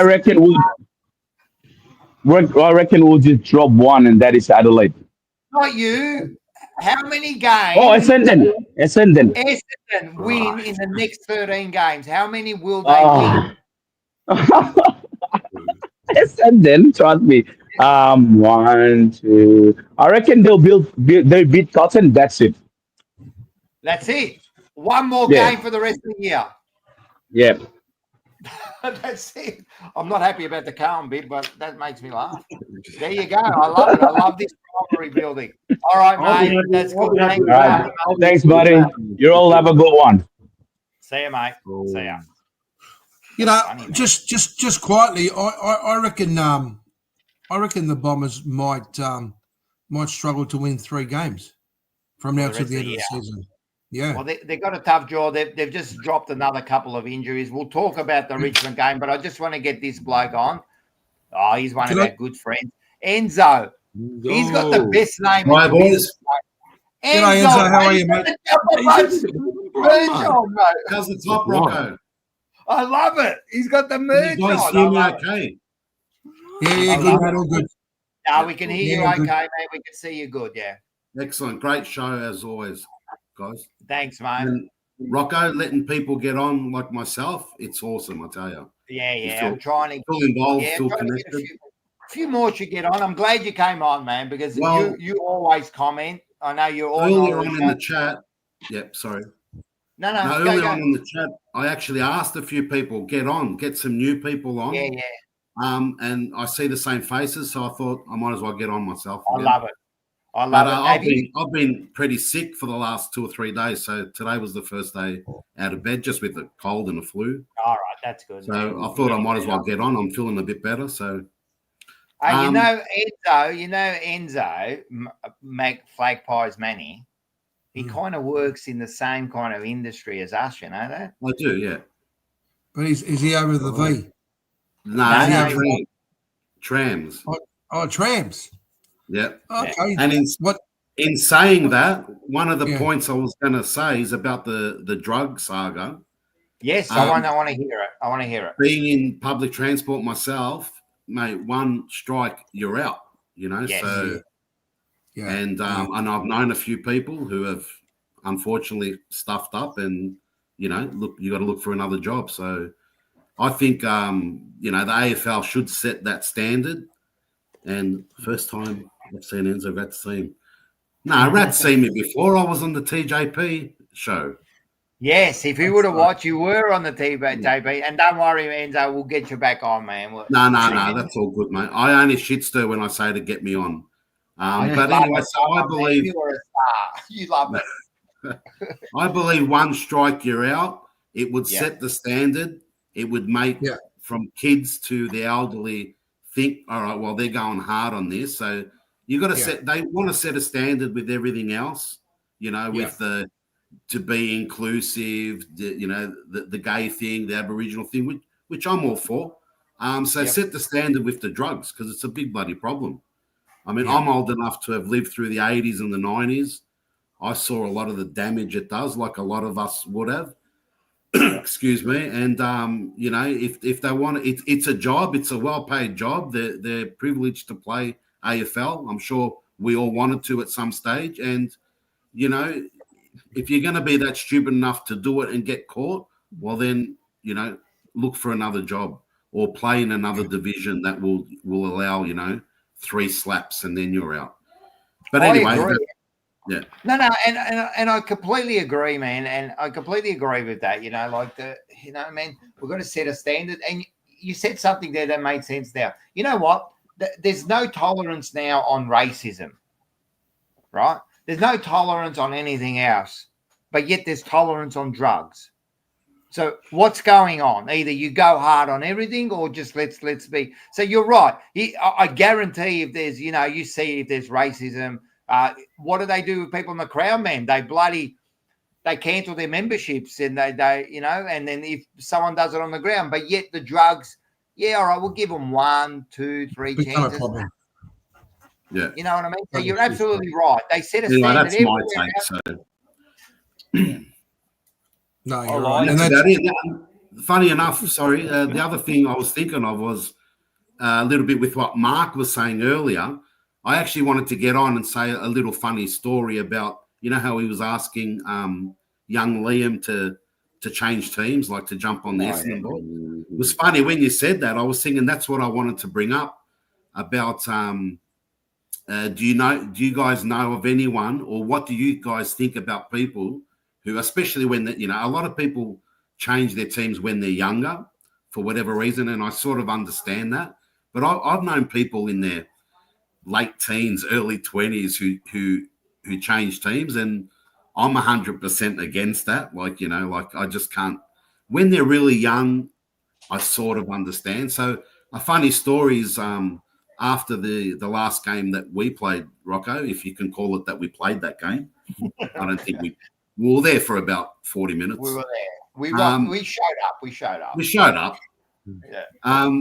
I was pissed off like anyone else, and I watch it with my son, 10-year-old Levi. Yeah. And I'm usually, like, I have to admit, Mark might not like it, but I swear I can't help it, right? He's heard some shit come out of my mouth, but I'm a good role model with everything else, and I let him know.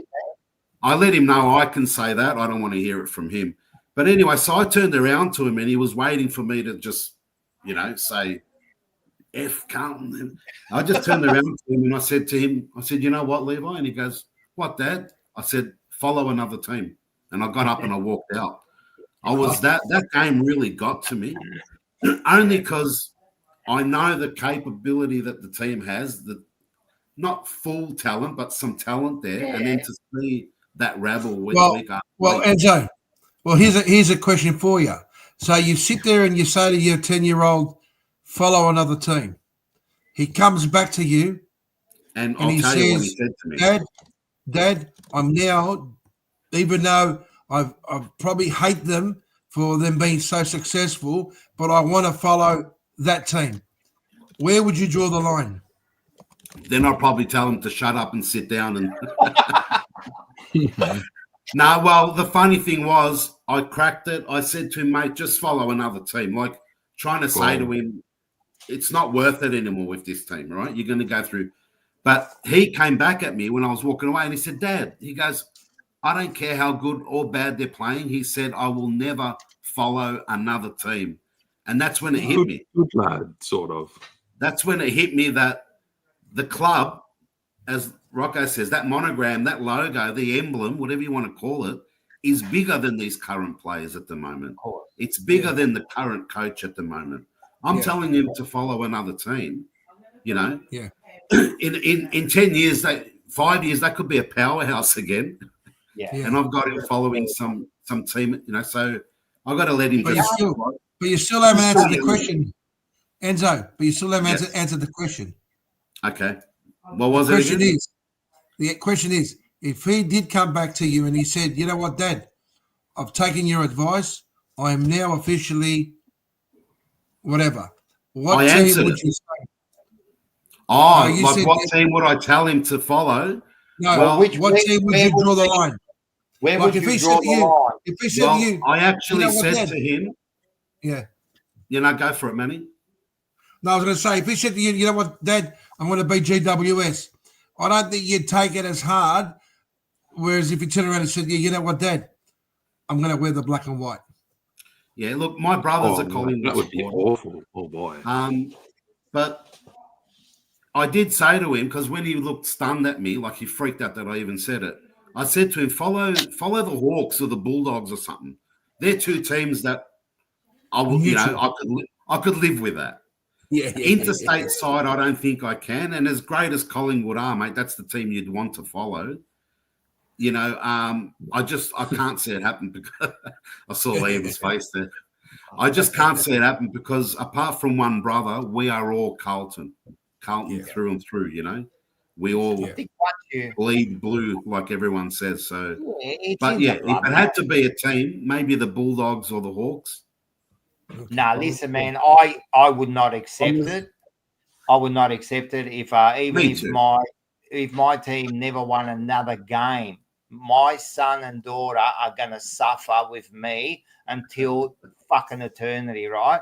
And I've told this story where when my daughter was 5, and she says it. She said on the show when she was like 5 or 6. She went over to her cousins who was a Collingwood supporter. She come home and she goes, Dad, I want to follow Collingwood. Right? Boy. And I go, no, there's no fucking chance, mate. So I locked her in a room, right? And I just played the theme song over and over and over again. I absolutely indoctrinated her, right? and there was going to be no chance. And I told her, I said, listen, you can follow him, but I'm telling you now, you will never go to the footy with Dad again. I'm telling you now, I'm barely going to talk to you, right? And I was serious. And now, I mean, she goes out with Mars and they're with big Carlton supporters. And she hates Collingwood with a passion. Like when they win, she hurts as much as me. And I'm proud as punch. And the other thing is, mate, we all go to the footy together, mate. Like it's a family thing, mate. People go, like, we go all together. It's the best thing, easier. mate. Win or lose. Easier to socialise. Yeah, it's win or lose. No, there's no chance. There's no chance. But you gave her, yeah, sorry. No, that's it. That's it. There's no chance. I was going to say you gave her a bit of tough love, and just threw in a little bit of blackmail in there too. Yeah, there's a bit of blackmail. You got to do what you can, mate. You got to do never what go you to the can. footy again. I love it. You never go. And you know, like 5, you know. That blackmail in there, Enzo, is spot on because I can remember my daughter saying, "I don't want to bag for Essendon anymore." I said, "You know what? That's fine. Everything that you got in your bedroom, all your posters, all your scarves, I'll just take them out, and you can bag for somebody else." Oh no, Dad, no. I'm not forcing you to bag for Essendon, but if you don't want to bag for him, I'll take everything out of your room. So it's a little bit of 50-50 here. Yeah, but the way Essendon's performing at the moment, you could say that it's been abuse for those poor kids. Well, that's exactly the concept of flag pie manning there all of a sudden, right? It's all about the parents. It's all about the parents' influence. The parents influence the kids, and regardless, my son's 19, my daughter's 16. They haven't seen a final, they haven't seen a flag, but they'll continuously beg for the Essendon Bombers. You know why? Because I take them to the game, we watch the game, and we support the club. You know, but a lot of kids out there these days, you know, they will swap. If Richmond's winning. You know how many? All of a sudden, you know how many Richmond supporters I've seen these young kids at because Richmond was successful. They won 3 premierships. True. And kids want to beg for those. You know, they want to be winners. Yeah, they want to be winners. But I think it comes down to the influence of the parents that continuously tell your kids, "We'll be fine. We'll be fine." Yeah. And, you know what? Can I just say? No, I agree. And can I just say, any kid, right, that changes teams when they're young because they want to follow another team, you're a bunch of losers.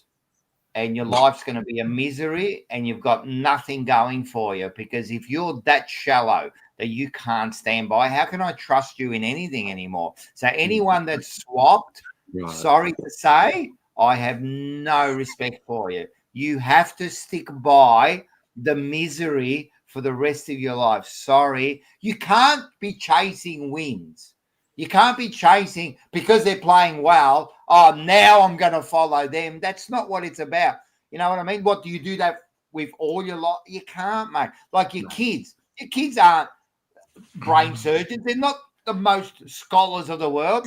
Half the time, they're dead shit, your kids, right? They're just kids, mate, right? Doesn't mean I don't love them till they die. I'm going to back them till they die. That's like saying, oh, my kid, you know, he doesn't do well at school. They go, I don't want you anymore. You're a shit house. Where's the next one?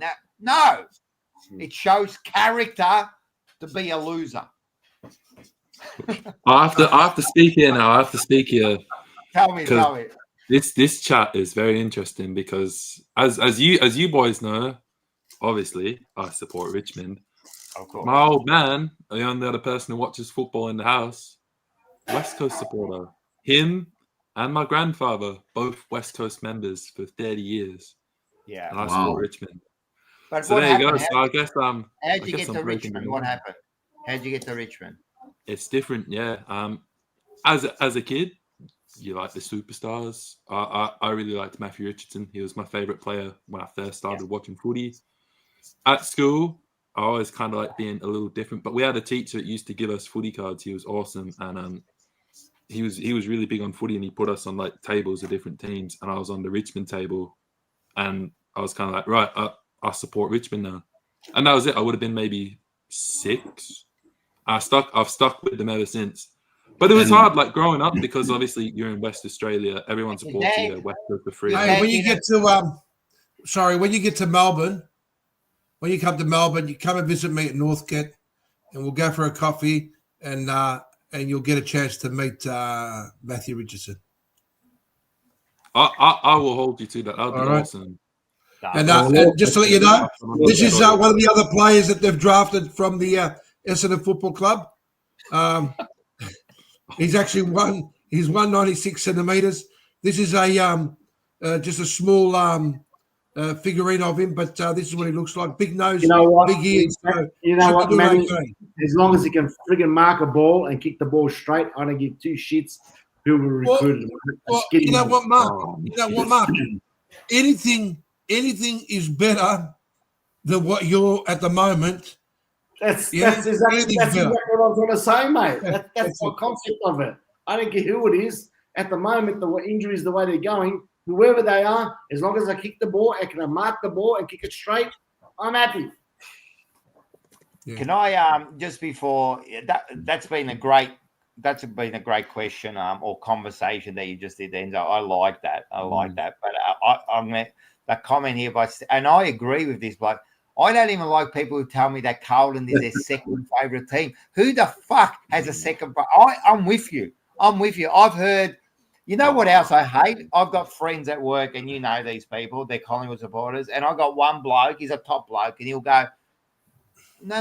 He goes, "I don't hate Collingwood. I don't hate Carlton. I like Carlton." And I look at him and go, "What are you talking about, mate? What do you mean you like Carlton? You can't like Carlton. What's wrong with you, mate? I don't get it. My second favourite team, I don't even like the Carlton reserves, right? It's Carlton and no one else. That's it, mate. I'm telling you, it runs through my veins, mate. That's it, mate. There's no second favourite for me. You hear a lot of people say they have a soft spot for a team, you know. Yeah. That's here and there. My dad always had a soft spot for Fitzroy, big Carlton supporter, only because we grew up in North Fitzroy, really. Yeah, so did I, Enzo. Yeah. Oh, did you? Wow. Yeah, I grew up practically just across the road from their old ground there. Okay. Yeah. I wasn't far off Nicholson Street in North Fitzroy. Yeah. We probably seen each other, hang out, 5-year-olds running the streets, man, and then with machetes or not bad. Right. Anyway, those days it was fine. It was it was a different time then. But thanks for having me on. You've been great, Endo. I had so much to say about the umpires, but I'm not even going to go for it because my list is so long, and the show will have to go for another 3 hours. We need just quickly before you we go. Need a 3-hour win about umpires. Before you go, I will say something about the umpires. Right, they've lost the plot because now one thing I will say about the now because of that thing that happened to the Collingwood player Swartz, whatever the fuck his name is. Right now, every time someone gets hurt, they stop the game. It's ridiculous now. Now they've gone overboard. It's only when they need a stretcher, right? Unless they're down on the ground and the balls. But even then, this, it happened again this week, didn't it? With us, I'm pretty sure they stopped the game again. And all the play, they were just the play was walking off. Yeah. And he was going to even stay on at one stage. So they stopped the game and he was ready to continue playing. Yes. But look, there's just this. We've all said it. It's the only consistent thing is how inconsistent the umpiring is. Right? We've been saying it for years. Nothing's changed. My list just goes on and on about the rules that they concentrate on.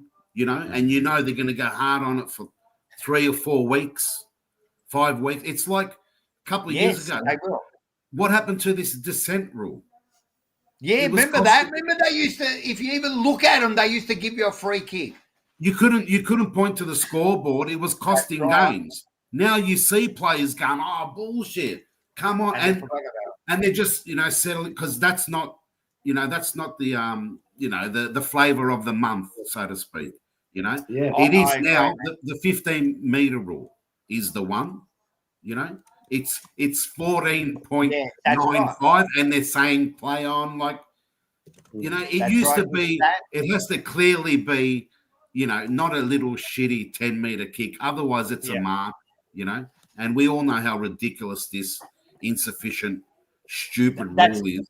I hate that now. From when it came in, stick to if it's deliberately kicked out. Like you've got to say, the umpire's got to say, if you think in your eyes he deliberately kicked it out to get it out because you had no other option, pay it.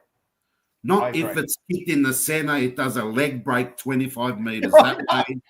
The players, you get swung around. You're trying to like get the ball onto your boot, and then and then they go, "Oh, it's like." What do you mean? In actual fact, he was trying to keep it in. Exactly, and it's just ridiculous. I think the umpires just love to blow the whistle and do that whole, because the crowd go. Well, like you said a couple of weeks ago, Rocco, it's a crowd favorite, and even the crowd know it's not.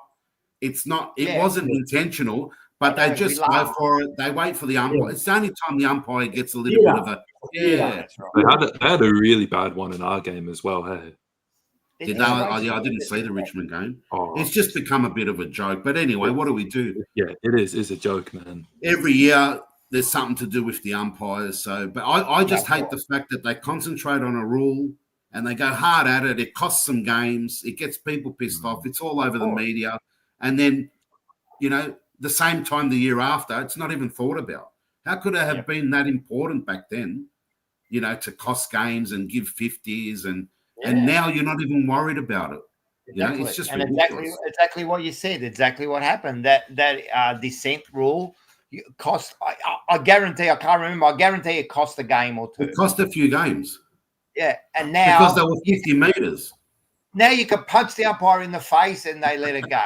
I'll tell you what, if I was playing, I'd want to do that and cop a few weeks. Yeah, I'd be. What was it? Was it Banks who was that player that pushed the umpire? Got like a year suspension. That old Collingwood footy. Yeah. That'll be me. That'll be me straight away. I'd make my debut. Yes, Rocco making his debut. I'd run out. Right, the ball would be bounced. I'd punch the umpire, suspended, never play again. That'll be mine. Debut and last game. Hey, you'll always be known. You'll always be known. That's true. You've been a star, mate. Thanks for having me, everyone's guys. been loving you. Love your work, Enzo. Good on you, Enzo. Thanks, Enzo, you're such an excellent panelist. So, thanks so much. And thanks so much. And it was to hear from you, whatever. But you know what that means. So they all love you. Make sure you get back on. And we love your stuff. And make sure you comment the 24-hour. I'm sure you'll be home in one of those minutes. No, I'll be there. I'm going to try to stay up the whole 24 hours. We'll see how we go. I love it. I might outdo you three. I reckon someone's going to fall asleep, mate. We'll have to do the show from my place. All right, we'll continue on from your place. No, I'm going to try to keep you guys up as well. 100%, man. We'll have some fun. We're going to have we're going to do trivia. We're going to do contests. We're going to do all sorts of stuff. So we're going to keep everyone entertained. Right. All right. Thanks, guys. Thanks, Rivals. See you, mate. Boom. What a star. Fantastic guy, mate. Love him. It's been good tonight. All right. So now we're going to do, I reckon, I've been waiting for this one.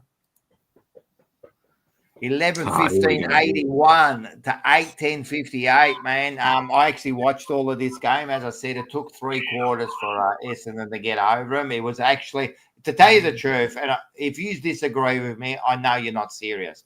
It was a terrible game. It was a terrible game to watch, man. It was one of the most unbelievable games I've seen. I was getting comments from people going, "What are we watching here?" But Essendon did come home with the 4 points. I'm just going to leave this up to you guys and discuss. You want to go first, Mark, or whatever? Mark and Liam, it's your segment. You want me to go? No, mate. Fine. Oh, sorry. Hey, Liam. Congratulations, mate. Not a good start that night, mate. But anyway, look, I think, to be honest, both teams, I think they had an extra player in the defence, and that why the reason for the boredness of not kicking goals. So extra play in defence, both sides. There was no contest going forward in some ways, and I thought that maybe After half time, Essendon started to work that out, and we started to work out Richmond's game plan. And I think honestly, just watching the game, I was at the game. We should have won by about 9 goals. The last quarter, we didn't kick straight. But I think having so many injuries throughout the night as well. I think we had a couple of injuries again that evening, and we had to play with 2 on the.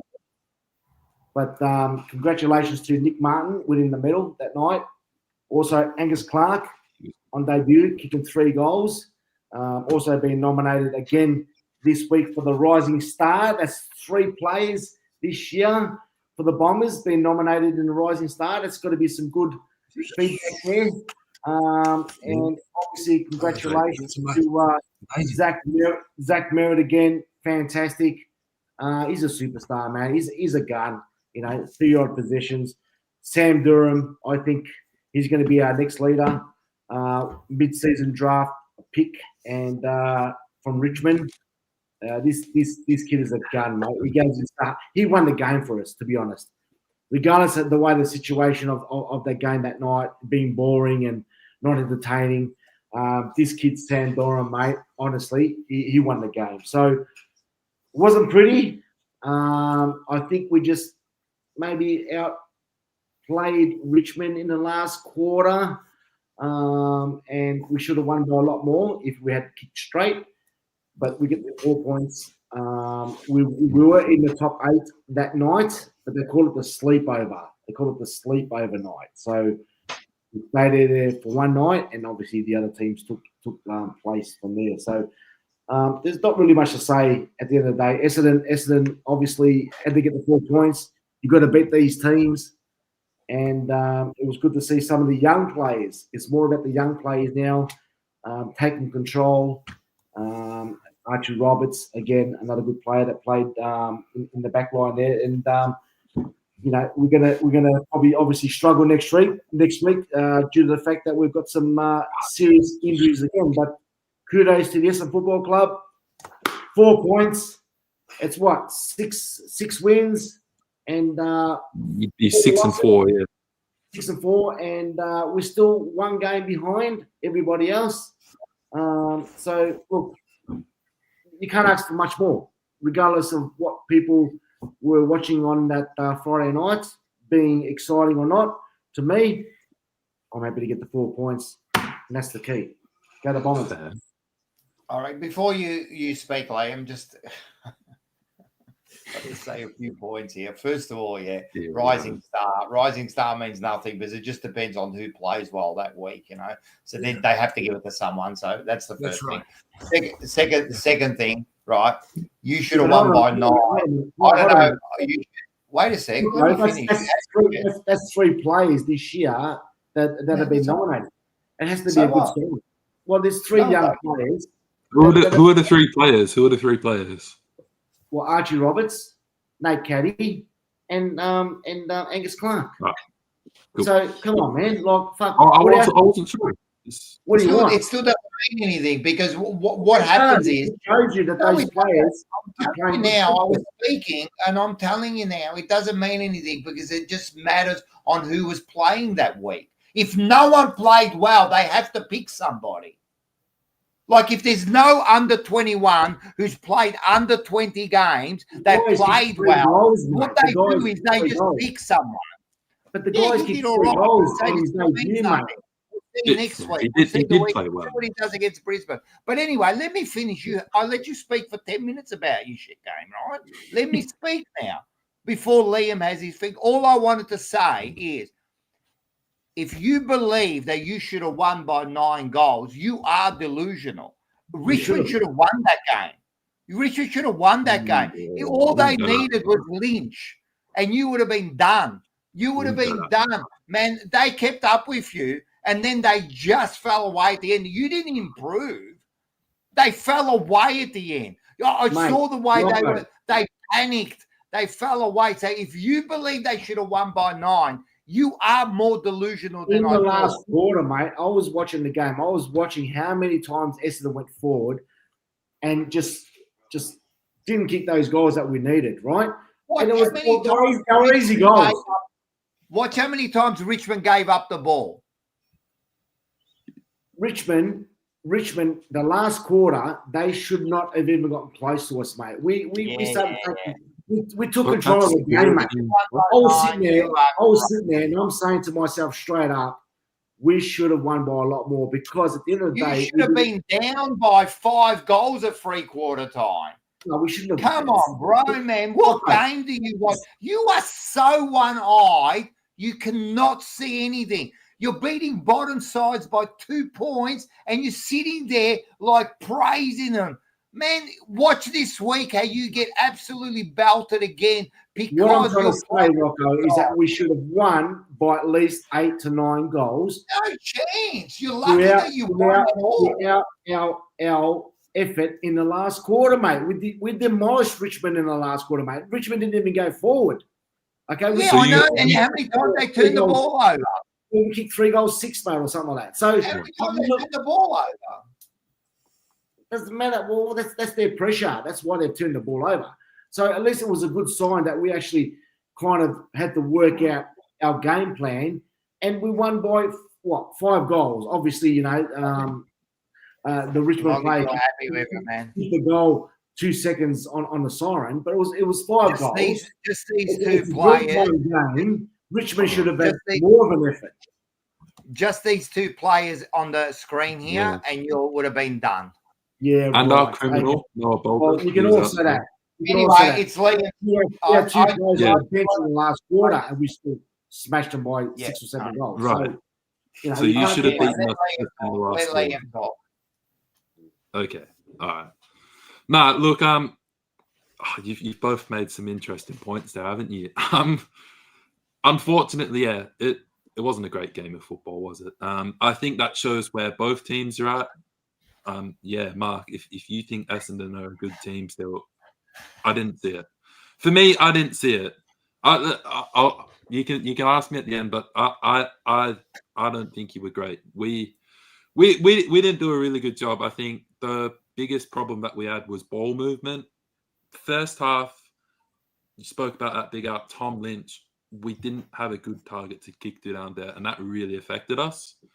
I think Jonty Fall, Tom Sims, the young guys, they just couldn't get in the game, and we struggled to find it. Second half, we got forced into a lot of slow ball movement, long, slow up the line. When we moved it, when we got it quick, we looked really good. But yeah, when we got forced into that boring, slow ball movement, it was just kind of like, man, this is pointless. And then you'd get stoppages. We got our butt kicked there. I've got to give credit to Essendon there. You guys really smashed us, really beat us up around the ball, which, yeah, I think I did say last week, I was like, that's an area we need to focus on if we're going to beat them. We didn't, so that's bad.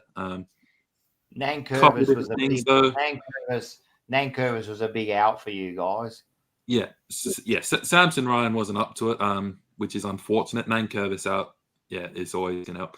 When you have those senior players go up, we did have a couple injuries of our own in that game. Thompson Dow was subbed off at halftime. McIntosh was not right the whole game. Yeah. He wasn't fit. So we were down a couple players as well. So I do understand, you know, it's good from an Essendon point of view to win. But a few players out. We had a few players out. Did you lose Layla also? Yeah, Lawler. He didn't have an impact, unfortunately. He had 2 touches, but 2 goals. But yeah, he's out. He's out for a while, which is not ideal. Yeah, it was just one of those games we just really struggled. And, you know, like I said, with those injuries, when you see Essendon run over the top of us in the last quarter, that's why you've also got to remember we're a young team. That stuff's going to happen. I do want to shout out a couple players I really liked. Kane McAuliffe, who we've been calling to get in the side for a while, is his 3rd week in. Absolutely smashed it out of midfield. Loved watching him go about it. He's got that new dynamic in there. You know, he can run, he can take the play on.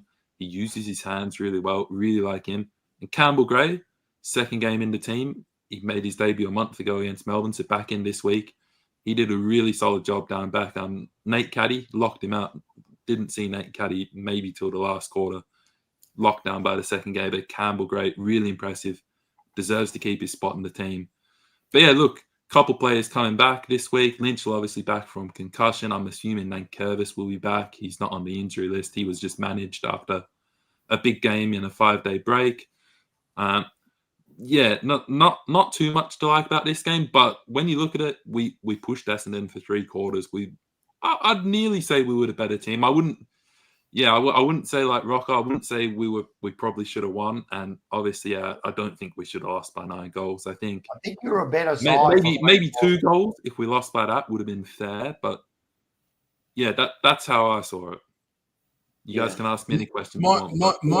My question is, I mean, you're talking about Essendon.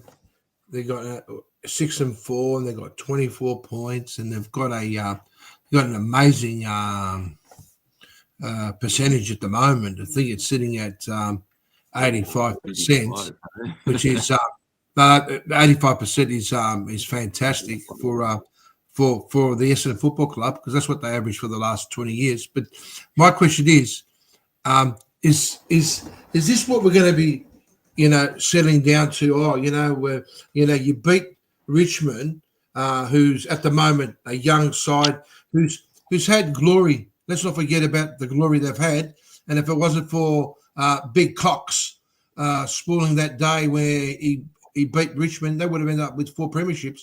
Now, the reality is it fair to say, Mark, that even though you're at 24 points there and you're, sitting just outside the 8, is it fair to say that you guys don't look like you even have any contention whatsoever to play finals football? And this is what it comes down to. At the end of the day, you can sit there and say 6-4, and this and that, but at the end of the day, can you honestly say that this is the team that you can say, right, we're going to be playing finals football for this year? Because if you think you are, I honestly think you're delusional. Manny, at the end of the day, mate, it's 6 wins, right? It's 6 wins. Wouldn't you be happy knowing that your side possibly wouldn't even make the finals? They are a young side as well. I've got 6 wins, mate. I'm celebrating every week, saying I'll take the kids to the footy. I'll kick back at home and watch the game. And at the end of the day, we've got the 6 wins, mate. What do you want? Do you want us to be 0-11? Okay. At the end of the day, we've won 6 games, mate. What do you want me to do? What do you want me to say? I'm not saying I'm proud of how we're playing, and I've never mentioned that. And even with Liam saying that, Essendon are better. No, we're just as young as what Richmond are. But, mate, wouldn't you take 6 wins and not be competitive as much as what you would like to be, or be 0-11, mate? At the end of the day, I'll take the wins better than losing. That's what it's all about. We can all talk about percentages. We talk about this and we can talk about that. All right, that's what I'm saying, Mark. Okay. Is it about the? But that's what you're saying. You're saying that I'll take the wins. Right now that you're going to come towards the business end of the season, I guarantee you there'll be you're going to be struggling to get wins. I just think at the moment. It's just a sad case. I mean, at least Rocco, he admits it. He says, you know what, we got problems. We got trouble there. We need to do this. We need to do that. You're just sitting there saying, "Oh, I'm taking the wins." Of course, you're going to take the wins. It's like they say. Just my question is it just about accepting the wins? It's not about accepting the wins. It's about saying, you know what, potentially we've got the team. You're telling me that if you're playing football and you don't win, that doesn't build the culture and the young kids that are playing to win and sing the song. At the end of the day, mate, don't give me this, Collingwood, they're right up there and fucking pretenders maybe by the end of the year. Okay? They're winning games. They've won 6 games, mate, that no one probably would have predicted. So enjoy it while you can. I'm not saying that we're going to make the finals. We can keep on bagging it every week, mate. But I'll tell you what if we beat Brisbane this week? What are you going to say? Essendon not going to I'll tell you what, Mark.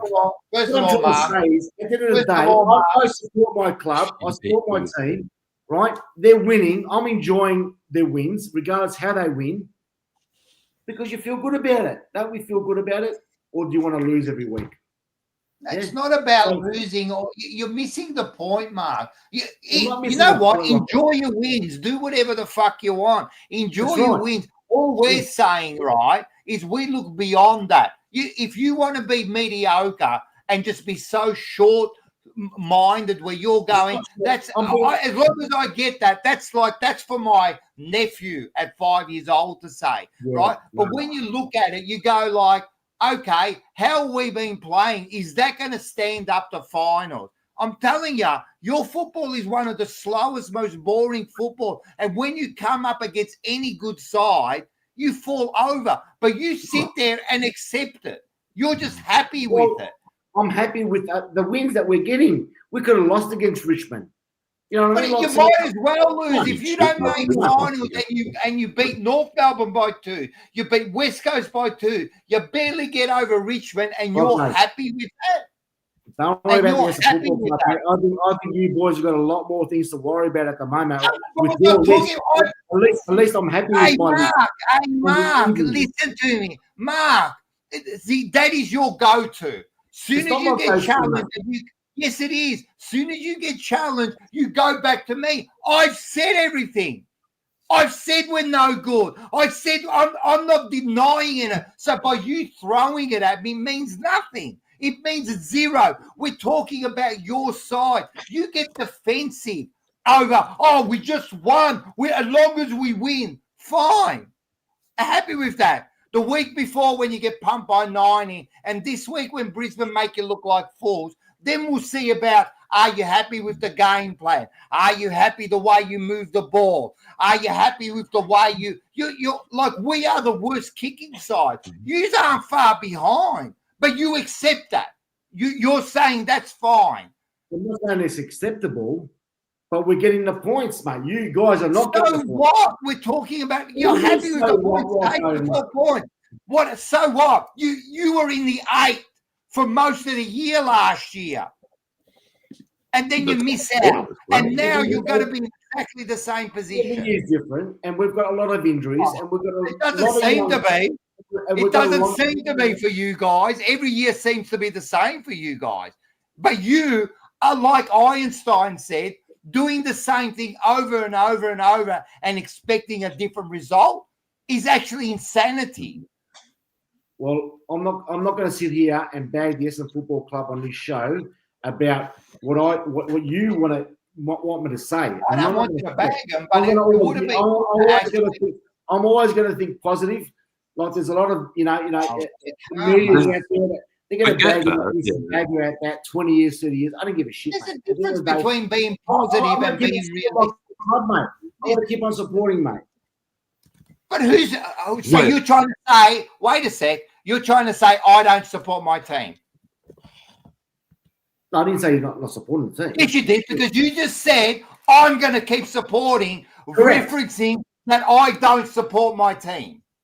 No, I'm not referencing that at all. So just because I'm critical of my side, don't be one of those supporters. You're not a real supporter. I'm not saying you're not going to keep supporting it. All I'm saying is sometimes you look at it and you just don't look beyond getting the 4 points. That's fine, but you will be found out. And then if you keep accepting it, I'm telling you, you say, every year's different. No, not for Essendon. Every year is exactly the same. Exactly the same. But you're happy with that. You're happy with an undermanned Richmond side who didn't have 2 of their big prime movers and you barely get over them. And you're happy with that. And that's fine, mate. Enjoy it. I was happy with it. We just overrun them. We overrun them in the last quarter, mate. You're not listening to what I'm trying to say. Happy with it. Because both teams are pretty much in the same predicament, with young players and losing players. So we just outrun them, and we had a few more skillful players. I'm not saying that we're better than Richmond or Carlton or Collingwood, but we outlasted them and we won the game. We got the 4 points. What would you say, mate? What do you want to say? The back lines. I would have compared your 2 teams. We got the points, but I'm definitely not happy the way they played. I'm definitely not happy. I think Liam's got something to say. What do you want to say, Liam? I want to compare your two teams for a minute, all right? Because Mark, you're saying that you're happy with the wins that you've got, but I want to look at Carlton's wins for a minute. Carlton, you guys have beaten West Coast, North, St Kilda. I think you had a good win against Geelong. Geelong's our best win of the year. Yeah, I understand, but so we're looking at the quality of teams here, right? So when Rocco looks at his season so far, he says, we haven't really been great because we haven't performed, we haven't done well, and the teams that we've beaten, who've we beaten? We've beaten the two worst teams. St Kilda are awful as well. That's where we're looking at for Essendon as well. Is kind of like how is this team 6 and 4? Look at the quality of teams they've beaten. You've beaten all the bottom 4 teams. I think all the teams you've beaten are down that end of the ladder. So I understand it's good and you can take the wins, but you need to factor in the quality of the teams that you've beaten. That's the concern that we're talking about. When I look at like Carlton, if you want to talk about Carlton and you go, oh, you got more worries than that, I agree. Because the teams we've beaten, we should have beaten. North Melbourne, West Coast. St Kilda really is nothing, and they've proved it. The only good win was Geelong, and that's actually not the common thing. That's the anomaly. What is it when it's not the common thing? I don't even know the word, but that was the way. That was something that was unusual, beating Geelong like that. But when you look at the way we've played disgraceful. I'm not happy. You think I'm sitting there going, oh, we got 4 wins, I'm happy. No way, because I know that will not stand up to the good side. It will not stand up to good side, and I will not accept it. I will not sit here and be happy. You think I got excited when we beat North Melbourne? Do you think I sat there going, yeah? Or did I sit there going, oh, okay, that was like, they did what they did. Let's see what happens next. What about when we beat St Kilda? You thought I was happy? You thought I sang the song. Different. We got different opinions. Let's get this. You also have to look at those results in the fact that you guys belted North Melbourne and West Coast. Essendon barely beat them. Even when we did beat West Coast the other week, I was like, what? I wasn't too happy. Nah, no way. And like, by 2 points. Is that Seba? Seba looks like he's somewhere in Dreamtime with that background there. What's he look like? He looks like he's. I don't think we can say that, can we? What's going on there? He's got a fireplace happening. Oh, there you go. He's got candles. I've got my candles out. I'm in church. He's praying. He's praying. For Carlton's fucking death. I'm in church. You know when you go in and on the right, as you get the holy water and you go, amen, and you put the 50 cents in for the death. That's what I am for Carlton's fucking death. The death of the Carlton Football Club. Officially, we're fucked. Yeah. Hey, Seba, we'll do the rosary beads together. We'll count them. We'll do all the Hail Marys. Not even Jesus can help us at this point. Oh my gosh. Nah, come on, boys. You guys are only missing 2. Apparently, you guys are missing 2 positional players. Mark, I don't live in a wonderland. Yeah, and Mark, that's exactly right. We are only missing 2 positional players, and we're playing so bad. Mark, and that'll make you win another 4 or 5 games. No, we actually disagree with that. We're actually disagreeing with that. We're only missing a couple of players, and we're playing so bad. Mark, I'm the sorry, 2 players are going to make a big difference, are they? No, see, fucking out. Stop it now, because you're the one that said it. I'm agreeing, and now you're trying to throw it onto me, Mark. Are you crazy? You're the one that said it. I agreed with you. I was being sarcastic, and now you're trying to make a joke on me. Yes. Relax, bro. I'm the one saying we're not good enough. Can I get a far out, bro? Don't make me try to look like that. Well, I'm not saying about you. I was just saying about what's being said. Mark, you know what the problem is? I don't live in a fucking wonderland like 95% of the Carlton supporter base and half of your supporter base. Because you sounded like you're in Wonderland. Last week you were opening me up. Maybe I was thinking maybe Mark's clicked on, but you're living in a Wonderland just like us. That's what 95% of our supporter base is. We're 2 players away. You got to keep him. You got to keep this. They're all in a fucking wonderland. We're dead, mate. The club was dead. And you know what? We were all hoodwinked after 2023 because they went on some bullshit run, which they won't repeat again because the list isn't good enough. They're all shit. None of them are good. What are we in? We're in the twilight zone. No. What's your favourite word? Oh, we're all the Carlton supporters. Everyone. I don't know what yous have talked about because I was at my nonna's having dinner. I don't know what yous have gone through, but all of our Carlton supporters that were sitting around us, they're all born in fucking deficit. They're all born buffering. They've got no clue, mate. No clue. We got supporters. They're all born in deficit. I'm telling you, everyone on the Carlton board, everyone in that playing locker room, everyone that supports the club, they were all born in deficit. But we're not real supporters, Zeba. Remember that? We're not real supporters. I don't care. I don't care. I've accepted the fact that if I'm harsh on the players, or you're not a real supporter, or you don't do this, you know who the real supporters are? The one that call out the fucking bullshit and call out the bullshit from the fan base as well. It's because the place we're in now is because of the fans too, because we've accepted the standards to be lowered. That's the problem. When you accept that your club has no standards and you're accepting of everything like that, that's why we're in the fucking place we're in. Because no one was man enough to speak up about it. Just like that bloke who called it out in 2023 at the players race and fucking hammered the lot of them, I applaud him. Tell you why? Because he wore his heart on his chest. And, that's what the problem is with our supporter base and our team. They got no fucking heart. Well spoken there, Seba. Look, can I just say that? It's simple as that. Can I just say that at the start of every season, we all look forward to the start of a season, yeah, because we know I didn't look forward to the start of the season though. Yeah, and I understand that. And you're probably looking at it because you think to yourself, what's going to change? Because last year you're thinking to yourself, you know what?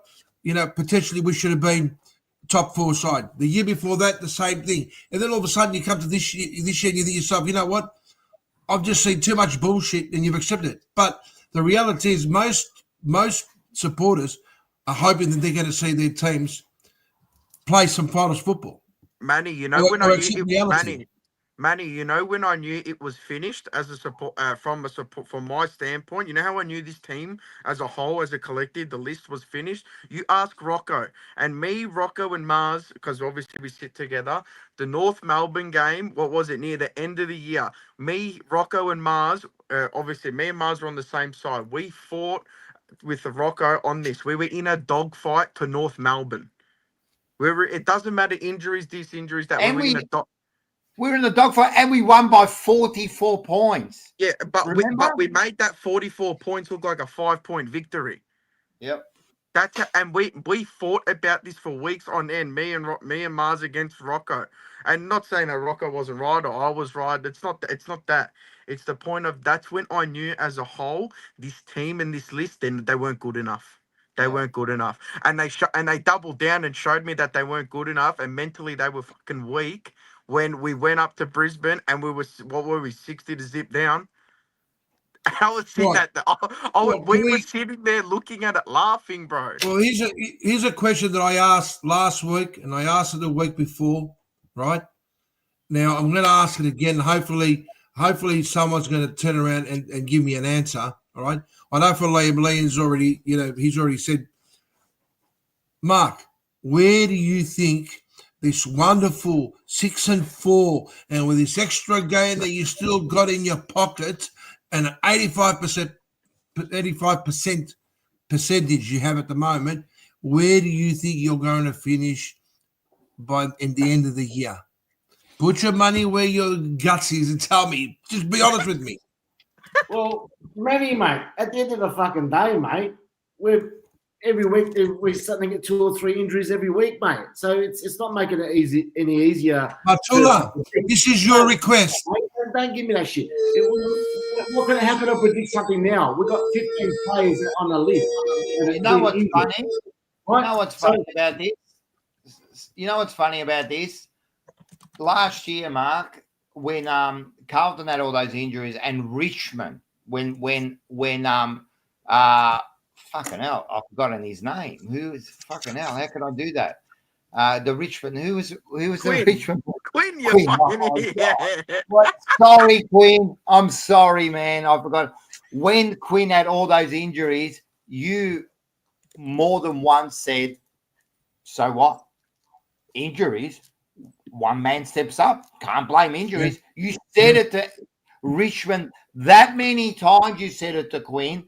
Where Quinn we kept going. We've got this player. And you're going. So what? Now you just mentioned Essendon's injuries. But Rocco, you know what? You know these injuries. Now mention when it happened to you, you're mentioning the injuries, but when it happened to the other teams, you scoffed at it. You scoffed. Rocco, you know what? You know this injuries talk. You know what? You know I'm sorry, but I don't buy into all this injury talk and bullshit. You look at Collingwood, mate. Look how many players they rested when they went to Fremantle. Look at the injuries they've had in the past couple of games, and look what they've been able to do. They've been able to sit there and still cement their fucking place at the top of the ladder. And again, it makes me sick. It makes me feel. It's like drinking hydrochloric acid, speaking highly of these mugs. But you know what? The fact of the matter is, they're the benchmark in the AFL. I don't care what anyone says. If you want your club to look like anything, it's them. They're the benchmark. You know, we said it last night. Carlton is the worst for we lose a player or two, and it's the end of the world. Oh my God! It's the end of the world. He's not playing. I saw something come out today. I was taking una cacada in the toilet this morning, and I scrolled past something that Doherty's looking to play on next year. After one game, one good game. Time's up, champion. See you later. Not even champion. Time's up, buddy. See you later. I don't care anymore. I got no allegiances to any of these players. I got no allegiances. You know what? Not even to Patrick Cripps or seeing Terry put out a video today about Sam Walsh. If you want to leave, fucking go. If you don't want to play for that, fuck off. TDK, you don't want to make your decision, fuck off. Yeah, we said it wasn't like Cripps a couple years ago when he signed in, what was it, round 8 or round 9. Cripps had carried the club on his back for almost near a decade. He had that leverage. He was able to do that. Fair enough. These are the players. I'm sorry. If you don't want to be here, I'll pack your bags and I'll fucking drive you down to your next destination because I don't care anymore. Who cares? Well, there must be reasons why those players that maybe want to play. If you don't want to, that's what I'm saying. If you don't want to play, fuck off. This is what we're saying, Mark. There's got to be standards set from top to bottom, and playing a mediocre game and accepting beating West Coast by 2 points. If that's what you accept, that's fine. And I understand there are supporters out there who are happy with that. And I wish I was that supporter. Correct, I wish I was that supporter that didn't care, right? Just happy with la-di-da, but I'm not because I look too deep into it. Anyone that wants to get my take on what footy's like and what comes like, watch my rant from last night. I'm going to put it back up. My rant last night, I told you what it was. It's not about winning premierships. And what I was saying fits Mark exactly, and your kind of supporter, right? You're not you, but your kind of supporter. But that's not knocking Mark. If you want to support, no, knocking, because fine. Many people are like this, and that's fair enough, right? We do not. Essendon does not sell premierships, just like Carlton. They sell you the dream of a premiership, right? That's all they're selling you. They just cap. They sell you the dream and you go on week after week because the dream is always, they're not in the business of selling premierships. They're in the business of selling the dream, right? And everyone falls for it. And it's fine. It's like a religion. You don't have to deliver heaven. You just have to tell people that heaven is there. That's all. And you sell the dream. You don't have to win a premier. Carlton, off field, is the most successful business in Australia. We are the best at it. We are powers at it. But we don't have to win a premiership. And you we know don't what have the to thing do is? that You because know we what the- prove it every week. We prove it every year. We got nearly the most members. We got the best supporters. We call we don't have to win premiership, but I don't accept that. I don't accept that. you know I what the accept thing is? the best. And if from the top to the bottom, if they don't expect the best, I don't want you there. You know what the Because thing is I too, want Rocco? to win premierships. You know what it is too, Rocco, and you know this because you know how me and Mars are. I stopped supporting the club like in terms of financially, other than my membership, fucking years ago. All my stuff that I wear, I buy it secondhand. I buy it off other people. I don't want to support the club financially, other than my membership. I don't want to put any more money in their pockets. I don't want to line their pockets anymore because what have they given me for? I won't Yeah, lose no, my seat. I'm not losing my seat for when we come up and we're back in wherever, God knows how long, to some dead shit supporter that's just jumped on. I'm sorry. I'm not losing it to some dead shit. But the thing is, I'm not going to sit there and keep going like these people. They go in, they buy, oh, let's get the new Aboriginal jersey. Let's get the Carlton Respects Guernsey. Let's get the away like these people, they just go pop, pop, pop, pop, pop. But then they sit there and complain that, oh, they bring out this, they do this, they do that. The first part, stop whining it. Stop whining it. And Carlton are the best at it. Carlton are the best at it, man. I'm telling you, we just had some terrible losses. What did they bring out yesterday? The Wiedering bobblehead, ready to go. I gotta Google this now. I gotta see what this is. You know what Carlton is, and this is going to be very like I don't know, it's going to be very controversial. Carlton's like cancer that you keep getting rid of it, but it keeps coming back. That's what it is. You keep going into the hospital, getting your treatment, and then 6 months later, after the season starts again, it keeps coming back. They never cure it. And as Big Vince, as the king himself says it every single Sunday, and I've heard him say it a million times already. If fish rots from the head, the whole club needs to be fucking cleaned out from the top to bottom. Playing list too. It has to happen. We accept mediocre performances from the top to the bottom, and I don't accept it anymore. I don't accept the mediocre performance anymore. I don't accept it. And it's top to bottom. And until we change that, until we change our mindset, we will not be winners. No, you don't. You can't be a winner. You can't be a winner if off field is all you care about. I'll give you an example, and I've done this before, and I'll do it with use free, right? I'm going to do a little test for use free. I've done this before, right? This is the difference between good and great, right? I want everyone, use free, maybe Seb has heard this before. I want use free to just lift up your arms as high as you can. Do it. I just want you to lift up your arms as high as you can.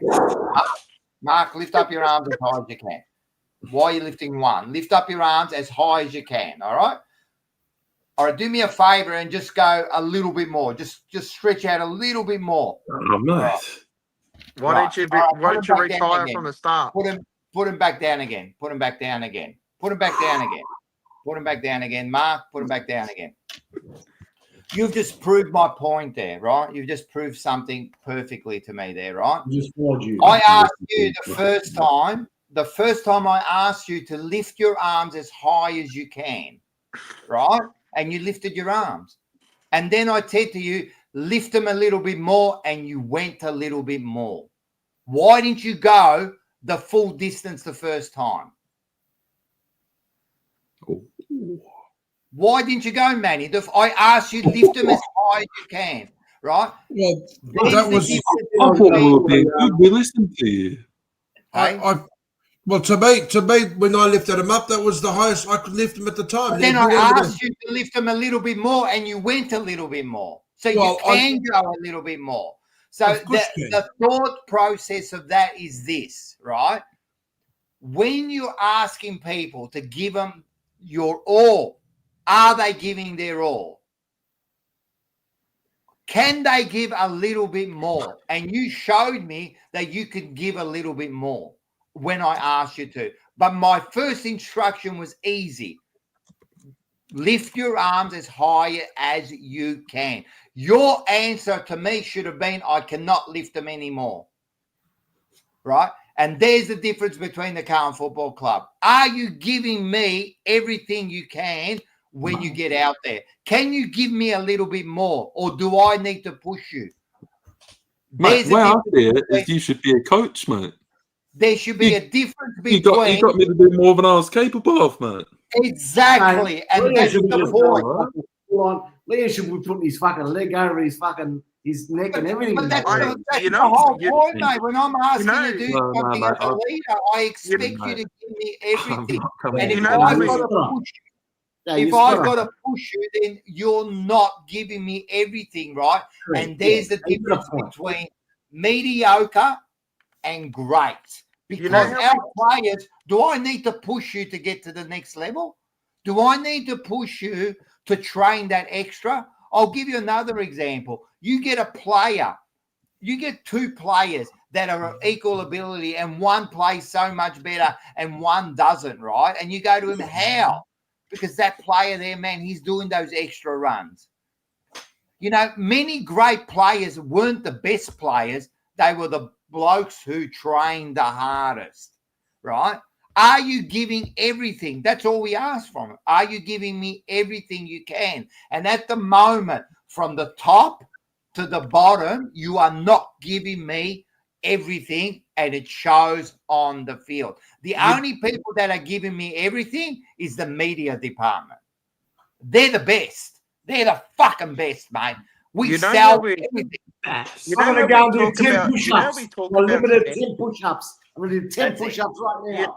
You know how we talk about, we talk about standards for our supporters and stuff like that. And I genuinely, I want people who can actually be fucked in the chat or whatever, who are actually listening to this properly.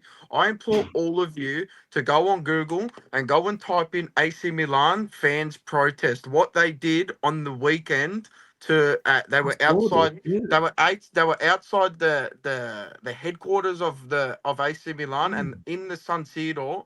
In their like second to last game or last game of the season, what they did, which it'll never happen here because it's just the culture here. But I implore you all to go and search that AC Milan fans protest. Look at what they did. That is a show of force. That is a show of, look, we're here. This is our fucking club. It ain't your club. They're telling club legends like Ibrahimovic, who won league titles with them, to leave, to fuck off out of the club, out of the board and stuff like that. Telling him to leave. Look, I'll show you later. Can I flip? No, you can't flip it. Anyway, I saw. I know about that. Yeah. Yeah. That is a showing of, and mind you, I'm no slouch. I watch every AC Milan game. I've got their flag on my wall. I watch. I'm sick in the head, but this is the standards that they set for their once great club. Team that was winning Champions Leagues and consecutive leagues, which is what we once did. We used to win premierships, and now we're a fucking basket case. Yeah, and you know what? It's about accepting. Listen. Everyone can support their team any way they want, but I'm over it. My son's over it. These guys are over it, man. I don't accept mediocre in my life. I go to work and I try to do the best I can. Everything I try to do the best I can. That's the way I'm built. You know what I mean? And I expect that from my footy. My footy team is an extension of me. And at the moment, I've said this, I love my footy club, right? I love them. Like you got no idea. But I don't love what they've turned into. And I want to reference a comment in the chat from Manny Costa. He says, Seba, you can do it here. Call the media and go to the club, and your fans are scared to do it. I don't think it's the fans are scared to do it. I just think the fans have no clue how to band together is because we're so fractured as a fan base. Yeah, that's true. As a fan base, we're so fractured. You got people who just go in there and what's your fucking favorite Taylor Swift song or what's your favorite pizza? You got people that follow it like that. You can't do that sort of protest or whatever in Australian sports. Maybe in the soccer in Australia you can, maybe. But in Aussie rules, I don't really think you It'd can. be hard. You can do it. I mean, you can make. You can do it, but it's extremely difficult. Oh, yeah. Remember when Sydney did it with their coach? They wanted to keep Paul Roos and they fucking band together because they weren't going to appoint him as the coach. And they ended up changing the club's mind, you know, and it was for good. You could do it, but it would take, first of all, it would take a leader to do that, right? And then you need everyone to go behind. And you know, like, for example, people go, why don't they just overturn the board? It's not that easy, mate. You just can't go there fucking and start yelling. Like, what are you going to do? You have to do it in a proper and like a smart way, you know. I think one of the all-time fan revolts. Yeah, Collingwood did do it. I remember Collingwood had a lot of say about the things that they had to do too. I think one of the all-time fan revolts, like in a situation that a club's been like similar to us, was Richmond. I think it was when Terry Wallace was the coach. I think for a long string of games in one of the seasons at the players' race, they were getting berated every single week. They got berated. I'm pretty sure for a long stretch of that season, they got berated. I remember that as a kid. I still remember 2007, 2008, something like that. Yeah, there was big revolt, and that was pretty big at the time too. That was all plastered everywhere. That was. It's very hard to do it now. Enough to hear. I think we've had enough of hearing how heartbroken you all feel. However, we've got a ladder that we'd like to talk about. Well, first of all, man, you're right. I was just about to move on. That's good. That's a good segue. But just before that, you're the guys that ask the questions, so expect an answer. And second of all, Mark, during the week, you said you wanted to talk about Carlton. I hope you're fucking happy now that we just spoke about Carlton for the last hour, mate. I warned you. I said, fine, mate, you want to talk about it? We'll go. But be careful what you ask for, man. You wanted to know? There you go, mate. But I still, this is the third week now, and I still haven't gotten an answer from Mark.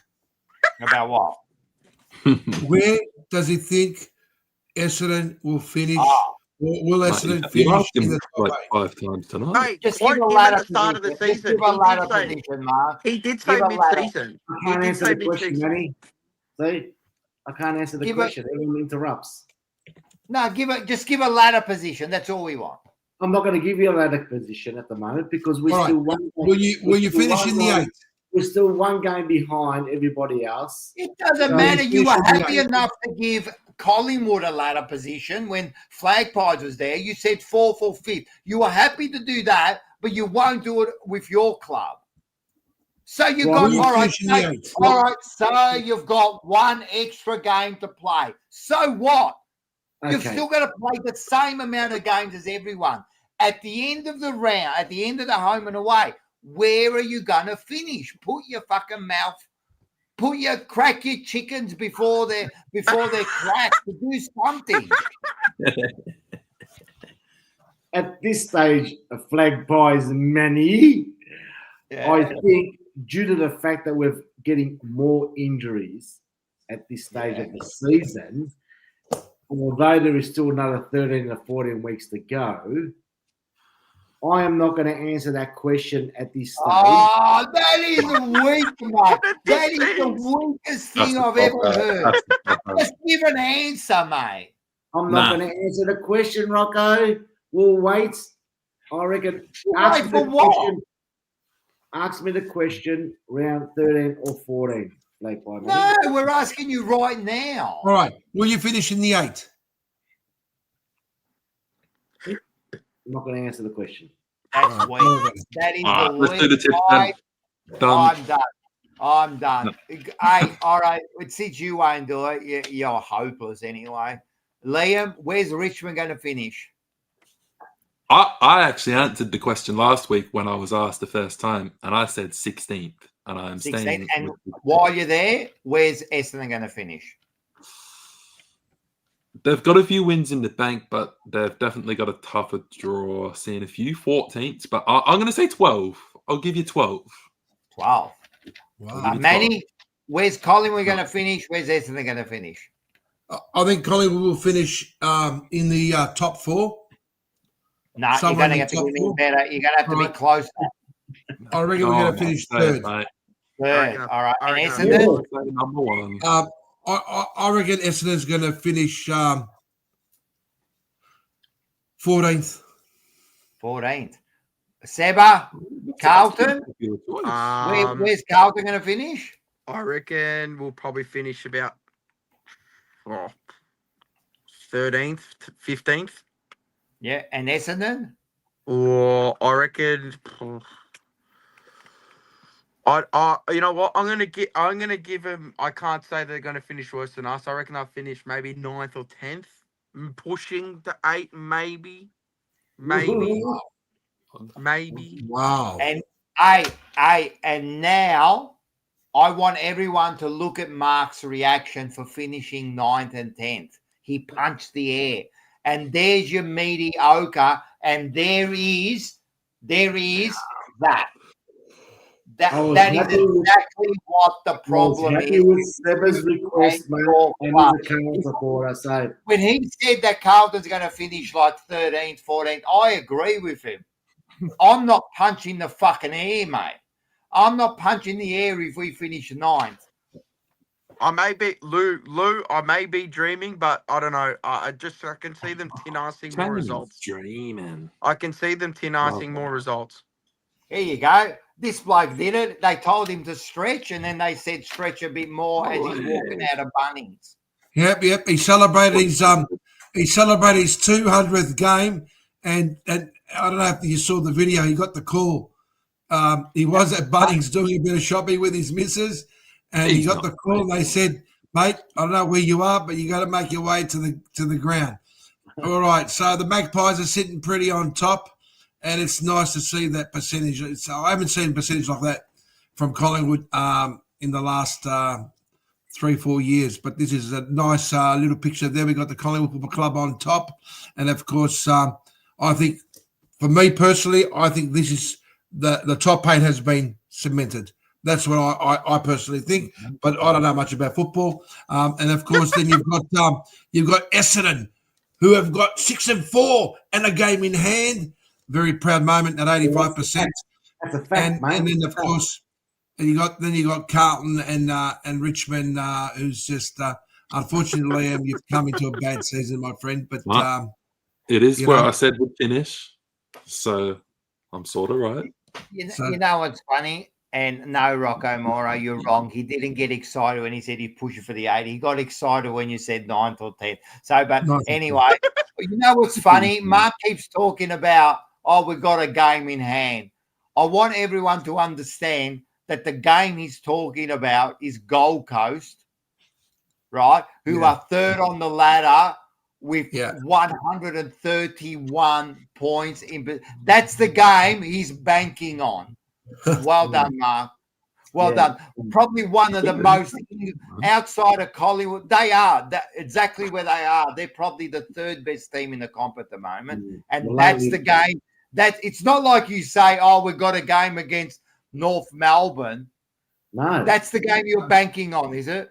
Well, obviously the last couple of years, Gold Coast haven't been playing good football towards the end of the season. So it's in Gold Coast. They play well up there. I think it's Gold Coast have never been third on the ladder.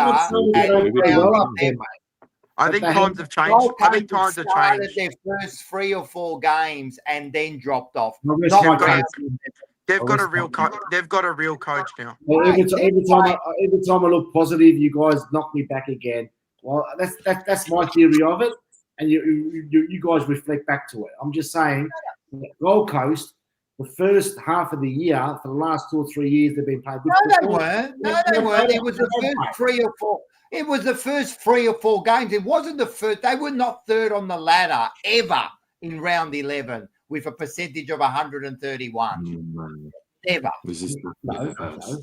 They're getting better. They're getting better. But they are better. You're not saying that Gold Coast. You're trying to say Gold Coast is not playing better than they ever have? I just said that they're playing better. So wait up. So Better. They're playing. They if not the third, they are the second best side in the comp at the moment. I'll give you some food for thought. In round 12 last year, the ladder sat Essendon second on 34 points, and Gold Coast equal 8th, with Collingwood, Melbourne, and GWS. They were sitting in 8th. There you go. Yeah, so they're playing better footy. Of course, they're gonna improve. Yeah. They have to improve every year, Gold Coast, mate. Obviously, jeez. But I'm just saying, anything can happen in 10 weeks' time. They lose 4 or 5 games and they're back in the pack again. So that's right. That's perfect. That's perfect, man. You keep buying the dream. Well done. Hey, we got Andy, our brother-in-arm, mate, from the Monday Blues. Keep fronting up. Every week I keep fronting up. I'll keep fronting up. And you know what, Andy? So do you, mate. So do you. You've copped shit back and forth, mate. You come up every Monday. You put your fucking balls on the line. He had us winning the fucking flag. This What's sick that? bastard. He had us winning the flag at the start of the season. This sick bastard. He got clipped and said, mate, and he knows it. He said that he can't see us losing a game. So he put his balls on the fucking line, mate. But Mark, do you see what this club does to us? I know. Hey, I was in Sydney with Andy after the mate. We just I don't know what. We were just sitting there. I don't know what we were doing, man. Like me and Andy, man, we fucking lost the plot, mate. We've lost the plot. Hey, yeah, and you do. You're right. You deserve every bit of it, man. We say it, so we deserve every bit of criticism at the end. He's a top bloke. Hey, Andy, make sure you rock up at Mars's house either Saturday or Sunday. Hey, yeah, as soon as you finish work, I want you there at about bloody 1 o'clock in the morning. I reckon that's when we're going to be. I'll be coming to buy my slab from you, Andy. That I will be. Yeah. He's got to drink a whole slab. That's right. In a time frame of 3 hours, I've given myself. All right, let's get these tips up. Fuck, this has been a. Hey, remember we used to do 1 hour shows? But it's just turned into the Jumper Punch V2. I tell you what. And then you think and then people go, but man, Rocco, you were just going nuts, man. I've just done nearly 8 hours. What do you think's going to happen to me by now, right? You think I'm going to be normal? I'm not normal already that I'm on here and I'm going to do a 24-hour. What's wrong with me, mate? Right, yeah, you need some sleep, mate. All right, let's get into those tips, boys. Tomorrow night, Brisbane at the Gabba against the mighty Essendon. Brisbane win this one pretty comfortable, boys. Fuck. Yeah, Brisbane, without saying too much, Brisbane will easily win this. Don't know. Flag pies, Manny, who we tipping, mate? Oh, look, I think tomorrow is pretty much get yourself a big tub of Vaseline there, Marco, because you're going to need it because there'll be plenty of fisting. I reckon the Lions are going to win by at least 10 goals. That's all right.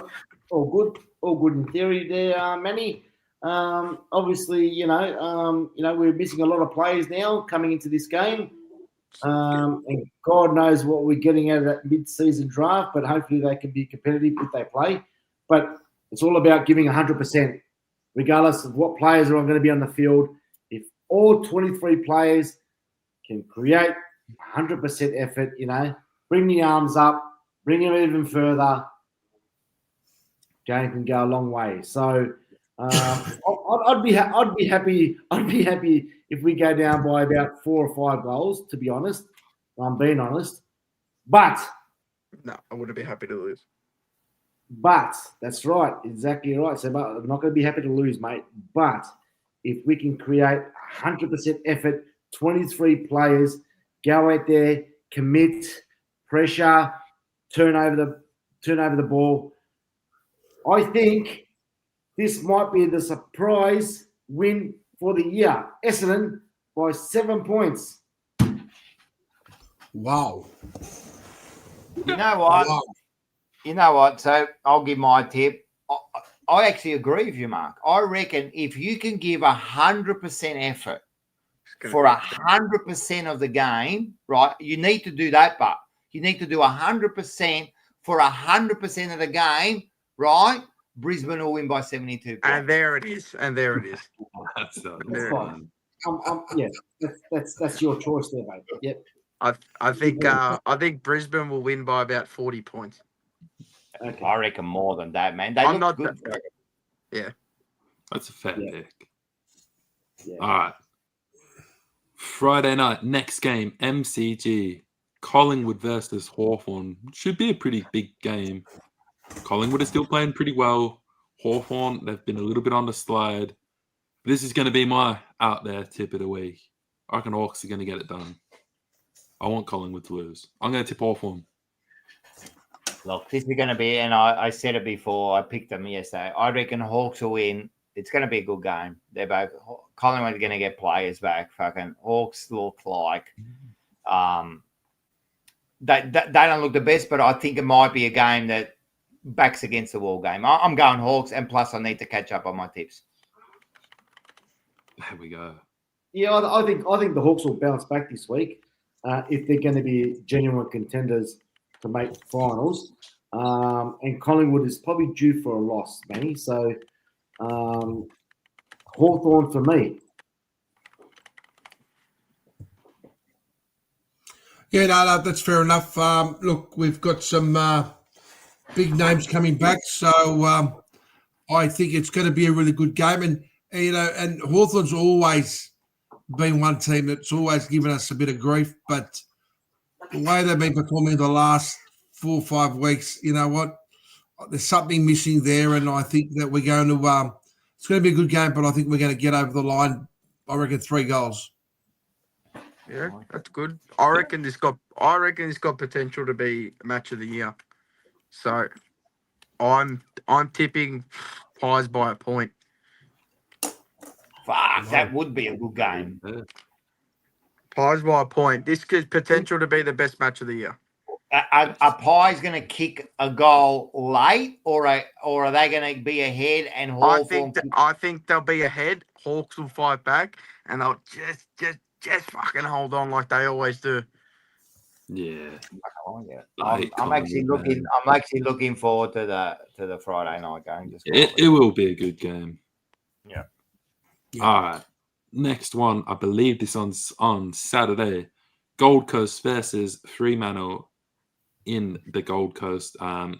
Yeah, like I said, Gold Coast play well up there, and Fremantle have been a bit hit and miss this year, so Gold Coast's the tip. Yeah, I'm going to say Gold Coast for me. Suns for me. Yep. Gold Coast as well for me, boys.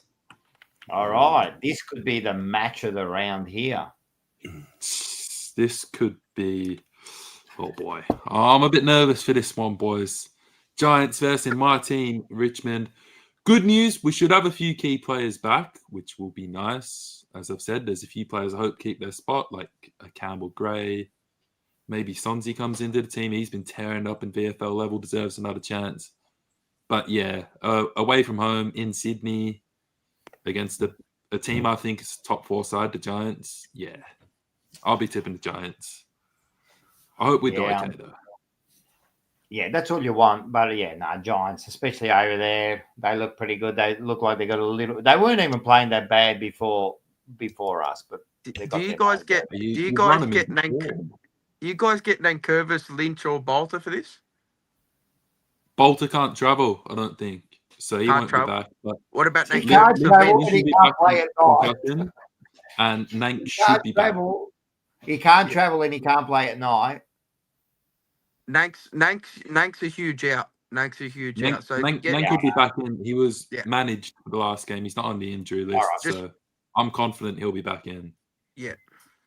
Yeah, no, Giants will win this by, look, it's going to be, I'd say at least, 10 goals. Giants by 1. 100 points. That's very clever. Oh, yeah.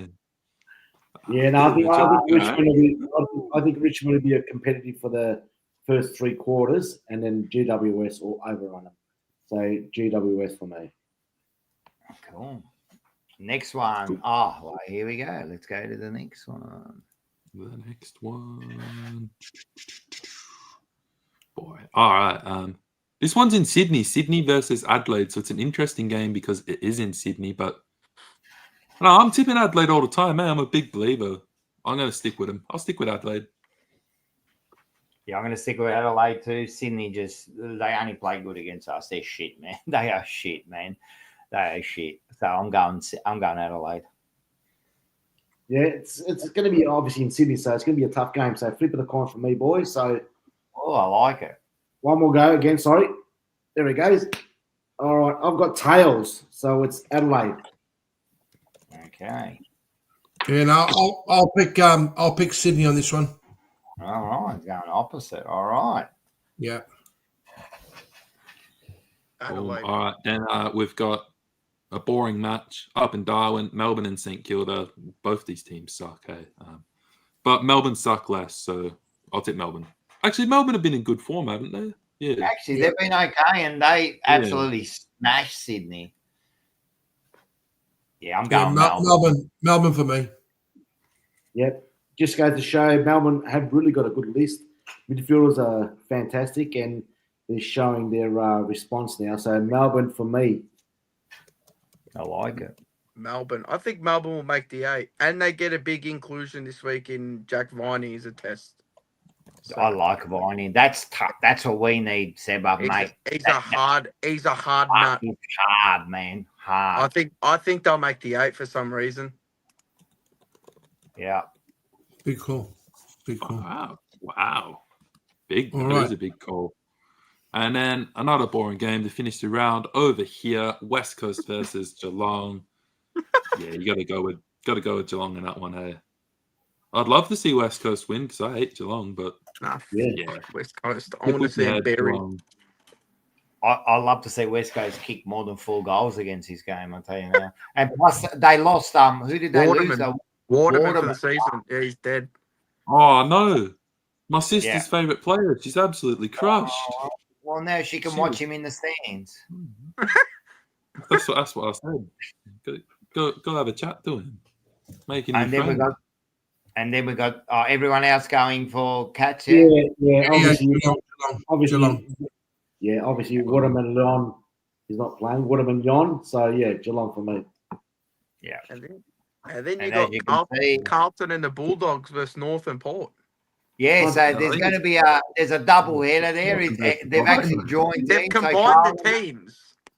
Hey, listen, that's a good point. Who would win that game?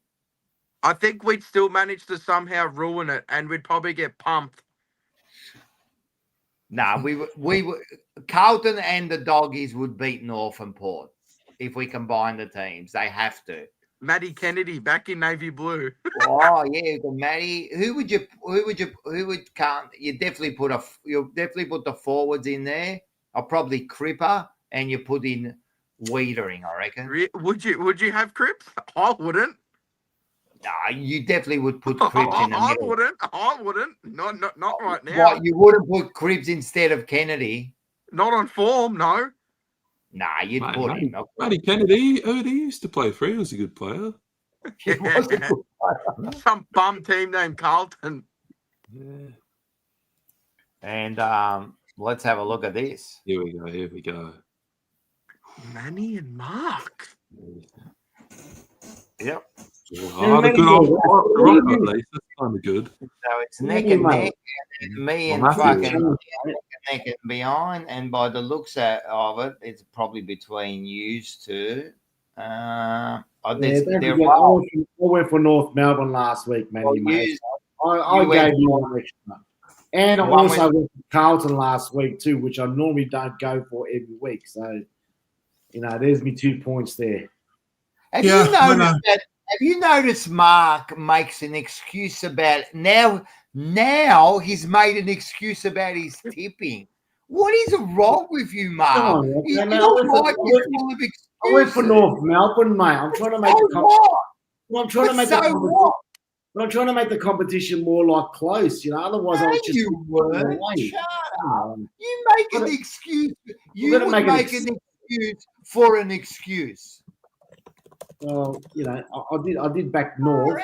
Even then, oh yeah, I should have done this. Oh, I wouldn't have normally done this. You picked the wrong tips, mate. Yeah, that's right. Yeah. Trying to make an excuse. Trying to make the comp a little bit more, you know. No, you're not. You're trying to win it. But again, you're that where I'm that. See the difference, Mark? Look, there and there. Don't hurt yourself, fellas. Oh boy. Wait, can I just quietly say? I don't know about your guys' thoughts on it, but I watched the State of Origin for about a half. And God, by God, it is quite possibly one of the most boring, brain dead sports I've ever watched. Well, we might. Oh yeah. So we got the. Squat down where you get too tall for me. We've got to sing him happy. But is his 16th birthday all together now? What's his name? 2, 3. Happy birthday to you. Happy birthday to you. Happy birthday to Alex. Up him! Hooray! Up him! Hooray!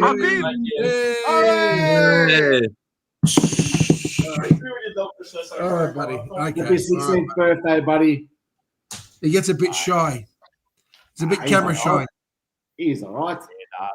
Manny, your household, some of the worst supported teams, Vergonia, Chelsea, Pies, yuck. Yeah. Yuck. Well, Yeah. Before we go, I'm going to give you a quick story about when I went up to Sydney, right? So on the Sunday, we had to catch about a 5 o'clock or 6 o'clock plane, me and Dylan. So we went down to the pub. We had a pub meal, and it was a sports bar, right? And they got all little TVs, and they got this massive fucking TV there, right? So I walked in there, and it was before the Collingwood-Adelaide game, right? So I walked in there, and I'm going in there, and it was run by a bunch of Thai women, right? They're all in there. You know, we getting some beers and that, and I go, okay, can you put the AFL on? And she goes, yeah, no worries. I'll tell the boss. And they put the AFL on the big screen, right? So we're sitting there, we're watching, only me and Dylan. Other people start walking in, right? And they all start like watching their rugby on the small screens, right? While me and Dylan, because they hate AFL, right? Oh, yeah. Me and Dylan are watching it on the massive screen, just me and him. Everyone else is watching on the small screen, and I could just feel the hate in their eyes as they're looking at us because we wouldn't change the channel, right? And I was loving it. I'm going to Dylan, look at these cunts, man. They're hating us. They're hating us at the moment. I didn't care, mate. I was like cheering and everything, mate. And you can just see them. They're watching these little screens burning. If we can look at these Victorians, because they hate AFL. Bro, it's just brain dead, bro. It is the most brain dead sport ever. Yeah, I know. You know what it is? It's what was the game you used to play at school? Fucking when you used to run British Bulldog. That's all it is. It's British Bulldog with a ball. Oh, mate. Well, can I just finish off with a quick little riddle? It's been requested by a number of our viewers. As I've been put under extreme pressure, and I've had only 30 seconds to think of this one. Right, this is going out to the panel. What is the worst fish in the world? Oh no! I know the answer because you told us earlier, but the mermaid. Why? Because you can't shag it and you can't fucking eat it. Oh my fucking God! Yeah. Let's call it a night, boys. That's terrible. But my question is, before we go, my question is, right? I can't believe we finished off with that. My question is, you said because you can't shag it. So what fish are you shagging, Flag Pies, Manny? That's a good question. There you go, mate. Dang it. That's a good question. Jesus Christ, this is wild. Oh, boy. Well, that's what happens when you go for 3.5 hours, people. Oh, Yeah. that's diabolical, Wow. boy. Big show, big show. You know how long it's been? Oh, jeez. 8:30, 9:30, 10:30. It's been that, man. Yeah, that's. Oh, wow. We've got another answer here. The blowfish. Jesus There you fucking go. Christ. Well done, Pete. Wow. Oh, Wow. you guys is sick in So, the head. We get delusional. All right, listen, before we go, just make sure, right? Just make sure we have got a big event coming up, and it's the 24-hour stream. It's going to be fun. If you thought that joke was bad, wait till about 2:00 in the morning, mate, and then you wait till it's 3:00 in the morning, and me and Mars are sitting there playing playing Pokemon against each other. We're giving it to each and other. you'll be a slab down already. I'm telling you, I'm giving myself 3 hours to delete this slab, and I'll do it with ease. Hey, what are we going to eat? Like, I'm thinking, like, I'm going to go down to that Trevali's there and going to go and get a cannoli for sure. We're going to have I'm going to have diarrhea by the end of the night, all right? Cannoli's so good. What else, man? You're going to need to wheel me out in a dolly. So you're going to need one of those. Hey, listen, Lyndon's going to come down, apparently. Do you want him to punch you too? I'll take a punch from him. It's happening. I'll tune in for that. Yeah. I'll take a punch from him.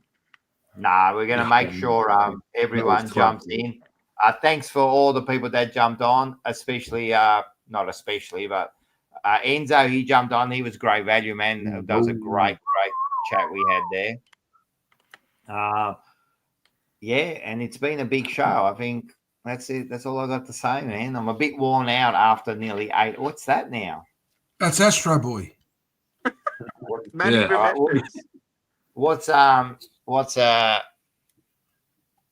Booney got to say? Bobby, get up with the walk. I walked to the pub. I love 2020. Less running. Less running. Stop whinging, you whackers. That's you. That's perfect. Stop whinging, you whackers. Well, good luck to your teams. Yeah, Got him, Marty Thomas. Come on. Go to buy against Carlton. Yeah, at least we can't lose this week, but you just never know. You never know. We'll see you Saturday night. Yeah. Let's go. Boom. Thanks for coming. Thanks, everyone. Remember to like, subscribe, share it, and go the Mighty Blues. Go. Bang, mate. Bang.